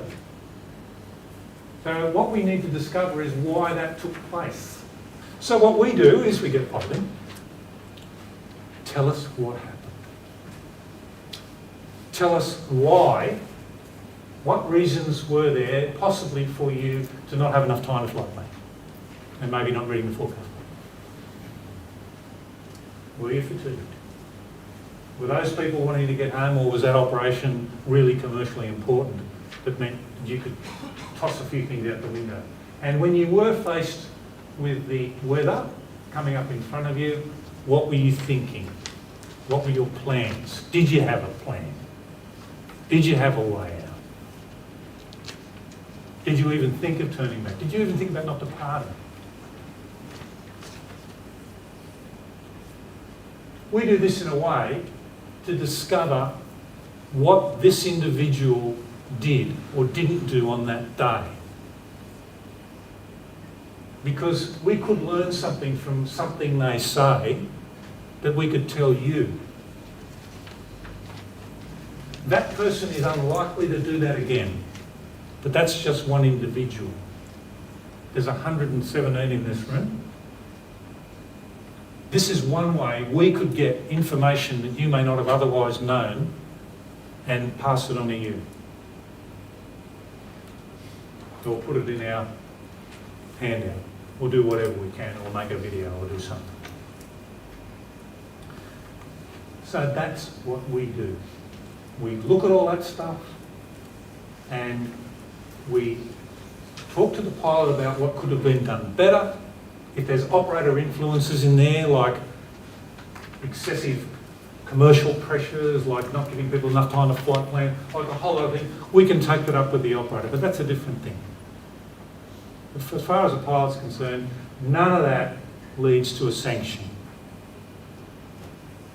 If they go and do it 10 times, it probably will. That's our role, that's what we do. Before I finish, I'm just going to move on to a little scenario to deal with this issue of commercial pressure, because it's obviously important in any aviation enterprise. We're dealing with expensive equipment with lots of money invested. It doesn't earn any money on the ground. The people don't pay when they're sitting on the ground. So this is something I learned quite a long time ago. And the hazard here is commercial pressure. And this is a typical example of how it was mitigated in these instances. Trevor gave us a good example of how it happened here in the top end. This is a slightly larger and older example, but you'll get the idea. I had a mentor. He was a Qantas director. He was the chief executive of a big flying school that I ran in Cessnock. He was a part-time director of the school. His Qantas seniority number was 6 or 7, so he was an old and bold dude. And he was rostered for command of QF1, which is the flagship service from London to Sydney. And they were in London. The flight used to leave at a specific time every day. Unbeknownst to the crew, operations moved the flight an hour early. The crew were in a hotel. All the flight attendants, everyone's in the same hotel. London operations send the crew bus to the hotel, expecting the crew to be outside in their uniforms, like they all sit outside in the hotel, ready to go. No crew. Ring, ring. Where? No one to be found. Find the base manager who comes to the hotel, goes up and knocks on the captain's door. Captain opens the door, he's sort of in his jammies or whatever he is, cleaning. He's not ready yet, because it's an hour early. Oh, Captain, you're late. No, I'm not. You're late. This is when I was meant to be. Oh, they changed the time. You've got to get going. You've got to get going right now. Oh, okay. Why? Well, we've got 400 people sitting at the airport waiting to get on QF1 to fly to Australia. No, that's not going to happen, he says. You're going to go back to the airport and you're going to tell traffic that the aircraft will depart 1 hour late. Oh, I can't do that. I can't do that. It's 400 people. Princess Di is travelling to Australia on QF1 today. We can't do that. My mentor says, yes you can, and make sure you tell her as well.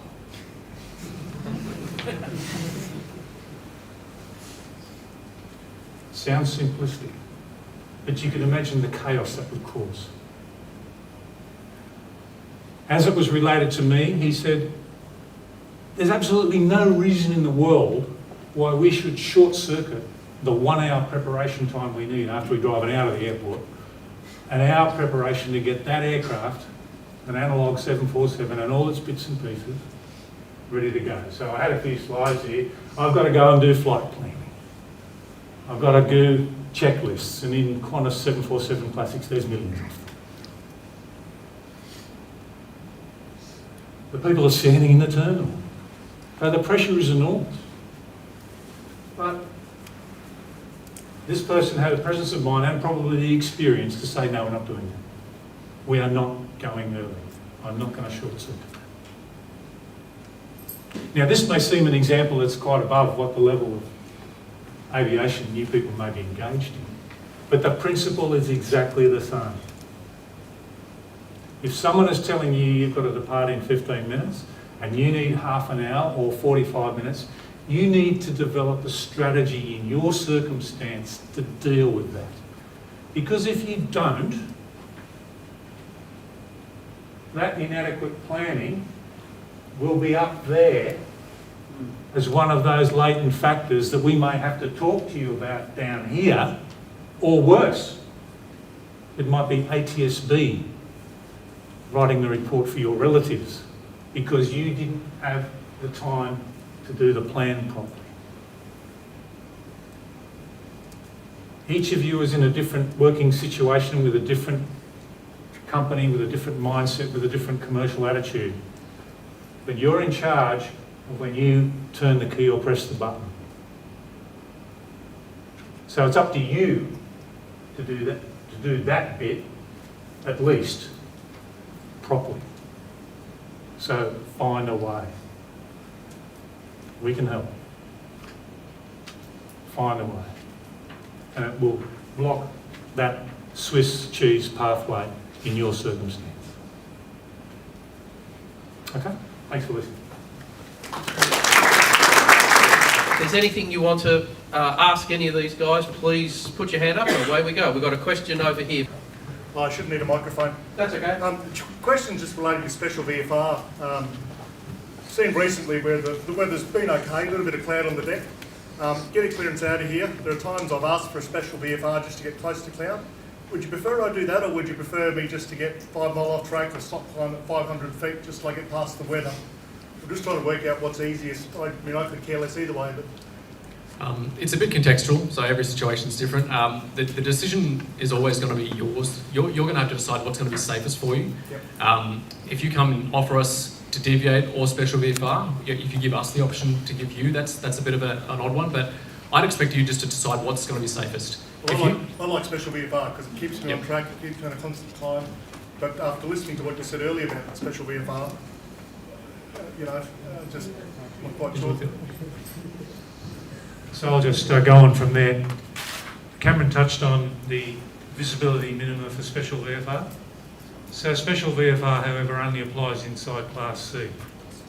So if you are at the special VFR minimum and you enter Class G, you have breached that rule. Oh, it's close to cloud coming out of here. Not the visibility is close to cloud. So I get that. So hence the reason why Cameron is suggesting that special VFR to depart immediately places you behind the 8 ball because you are instantly leaving the control zone in a compromised situation. Yeah, not necessarily. If the cloud base is at 1500, yep. Special VFR you can fly just below it in Class C. Outside in Class G, you are VFR. Look, anyway. yeah, that's obviously a case. What we find, however, when we get reports about people from the tower saying that, look, there's people going in and out special VFR and the weather's really bad, like the weather is close to non-VMC, we're talking about. You're not talking about really a non-VMC situation all over. No. You're just talking about going in a direction. That's a different matter. Often we get reports from the tower and from people walking up Nightcliff Beach seeing aircraft coming up along at very low levels with a cloud base that is pretty low to the ground. And yes, inside the control zone, special VFR could be permissible. But in that circumstance, if you did depart and the weather was such that in the entire control zone you had to have a special VFR to stay under the cloud, if that weather existed outside the control zone, you would immediately have breached the VFR rule, which is not a good place to be, back to that 1600 metre visibility issue. So that's our take on what we get from reports and what we advise people to do. If you have to get out on a special VFR clearance with widespread bad weather, as soon as you're outside the zone, you're not BMC. Now, the special case you're talking about might be different. Anyone else? The criteria for expecting from an approach versus expect visual approach. Sometimes it just doesn't seem to make any sense. Yeah, gotcha. Yeah, so a lot of the time it's going to be based off sector observations. So we may actually be at a stage where we've gone expect instrument approach because of a certain portion of the airspace is no good, whether visibility or cloud. But we know for a fact, based on the sector observations, that you are probably going to get visual from the north or something. The way weather works in Darwin, the north might be completely clear and the south might be completely and utterly soup. So when it comes to that, generally we're going to go off a general observation. If it's more likely that aircraft are going to require an instrument approach, we'll just put expect instrument approach on the ATIS. That's not saying that the entire airspace is completely souped out and visual approaches are not available. It's just an expectation from us.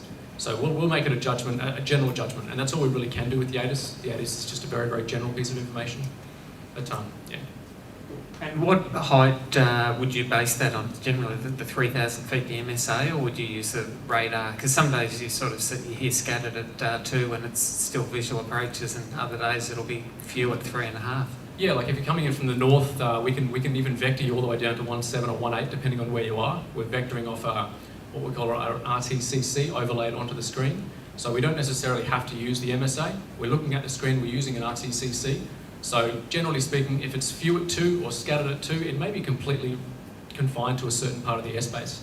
And if we've got aircraft coming in from the north who we're pretty certain can still maintain visual, there's not going to be an issue with that. But in terms of the specific criteria, it's really, as I said before, it's going to be a general assessment of the airspace.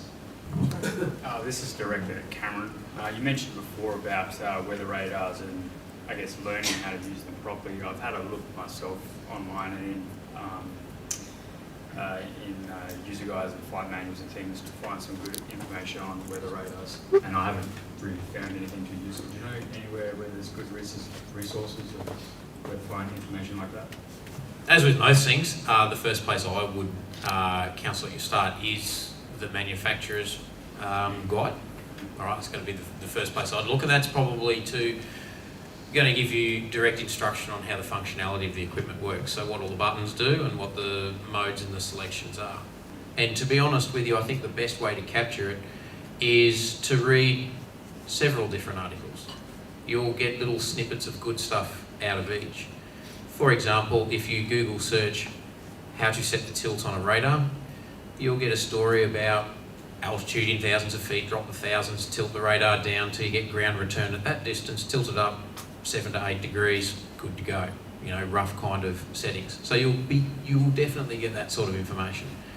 Setting the tilt is one of the common things that people tend to struggle with to get the most amount of value, and also interpreting the radar returns. So you'll find articles on that kind of thing. You mentioned the PC-12's got struck by lightning. What kind of damage did they get from that? Cha-ching. So what happens when a PT6 engine or most turbines get struck by lightning? It normally comes in through the spinner. So the shaft that is going through the engine normally gets instantly magnetised. The way they check for that is they walk up with a handful of paper clips and they throw it at the engine case, and if they stick, it's magnetised. That means it's got to come out. So you can imagine getting struck by lightning in Woopal. The engine's got to come out right there. And if it's a PC-12, for instance, normally the loaner engine might be in Canada. So it's got to come out, or wherever it is, and get stuck in the aeroplane. There will be an exit hole somewhere. And in PC-12s, they've got some carbon fibre that normally go down a wingtip or a tail. When I joined the Air Wing in 99, one of our aircraft had been struck by lightning sometime before and just got back in the air. But for 2 years after that, just about every electrical component, one after the other, fell over until we replaced just about everything. So the effects of lightning strikes in certain aircraft, particularly modern ones, are long lasting for an owner or an operator. But basically the first thing is the engine will normally get a hit. I don't know what happened in Trevor's instance, but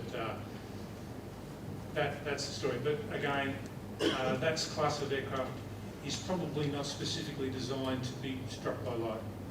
Airliners probably have better defences.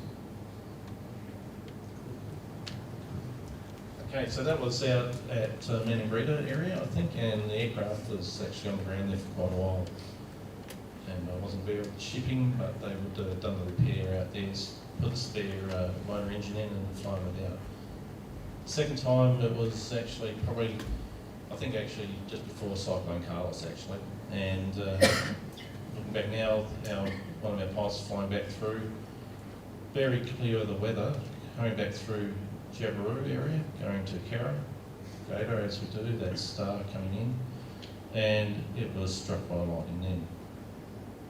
The pilot only saw a big flash, didn't feel it hit the aircraft, but once he landed, knew there was a big chip out the propeller and exit out of the tail. So once again, loaner engine, and another 3 or 4 weeks before a new one comes back in again after it's been done up. And then you've got to change it back over again, so it's a big expense. It's about, it all depends on it because of insurance and stuff. Time stuff's expired on the aircraft, on the engine, they only give you a pro rata. So sometimes it's pro rata about 300,000 to 500,000. And if you replace the propeller blades, probably 25,000 to 30,000 as well, if you find them these days. And the third time it was flying out of Alice Springs. It was flying from Tennant Creek back to Alice, and that was a thunderstorm that they had a fair, I suppose they were around about 50 miles away from that thunderstorm itself, and the lightning had come out horizontal and struck the aircraft. So it was a fair way away. There wasn't any diversions at the time. I followed an aircraft in. Cameron would be aware of this one of the Beech 1900s of Vincent's, was going to Jabiru. There was one fairly small queue, about 15 miles to the south of Jabiru. I was following in, it was probably about 10 minutes behind. And they landed, I landed behind them, and they were over having out a look at the right-hand engine, all sad-faced and everything. I said, "What's wrong, guys?" They said, "We got struck by lightning." I go, "Lightning? That cloud that was just down the south, I'd hardly picked it up on the weather radar. It was showing a little green on the weather radar. Isolated, we were in clear sky. And it had shot out 10 miles, or 15 miles, horizontal lightning, hit the propeller and exited the aircraft wing. And we were in blue sky." Just out of interest, who here has had a lightning strike before? Not me? I've seen plenty. Yeah. Seen plenty on the airline. I've been in a Dash 8 that got hit by lightning, but that's about it. We also have Bob from Darwin International Airport. If you have any airport-related questions, please feel free. I've got a lightning story. Oh, okay. Fire away, Bob.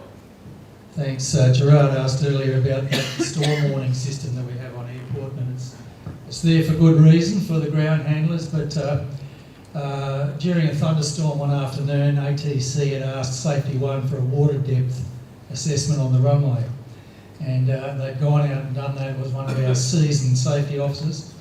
And many of you will know Mike Clancy, our airside ops manager. His second day on the job.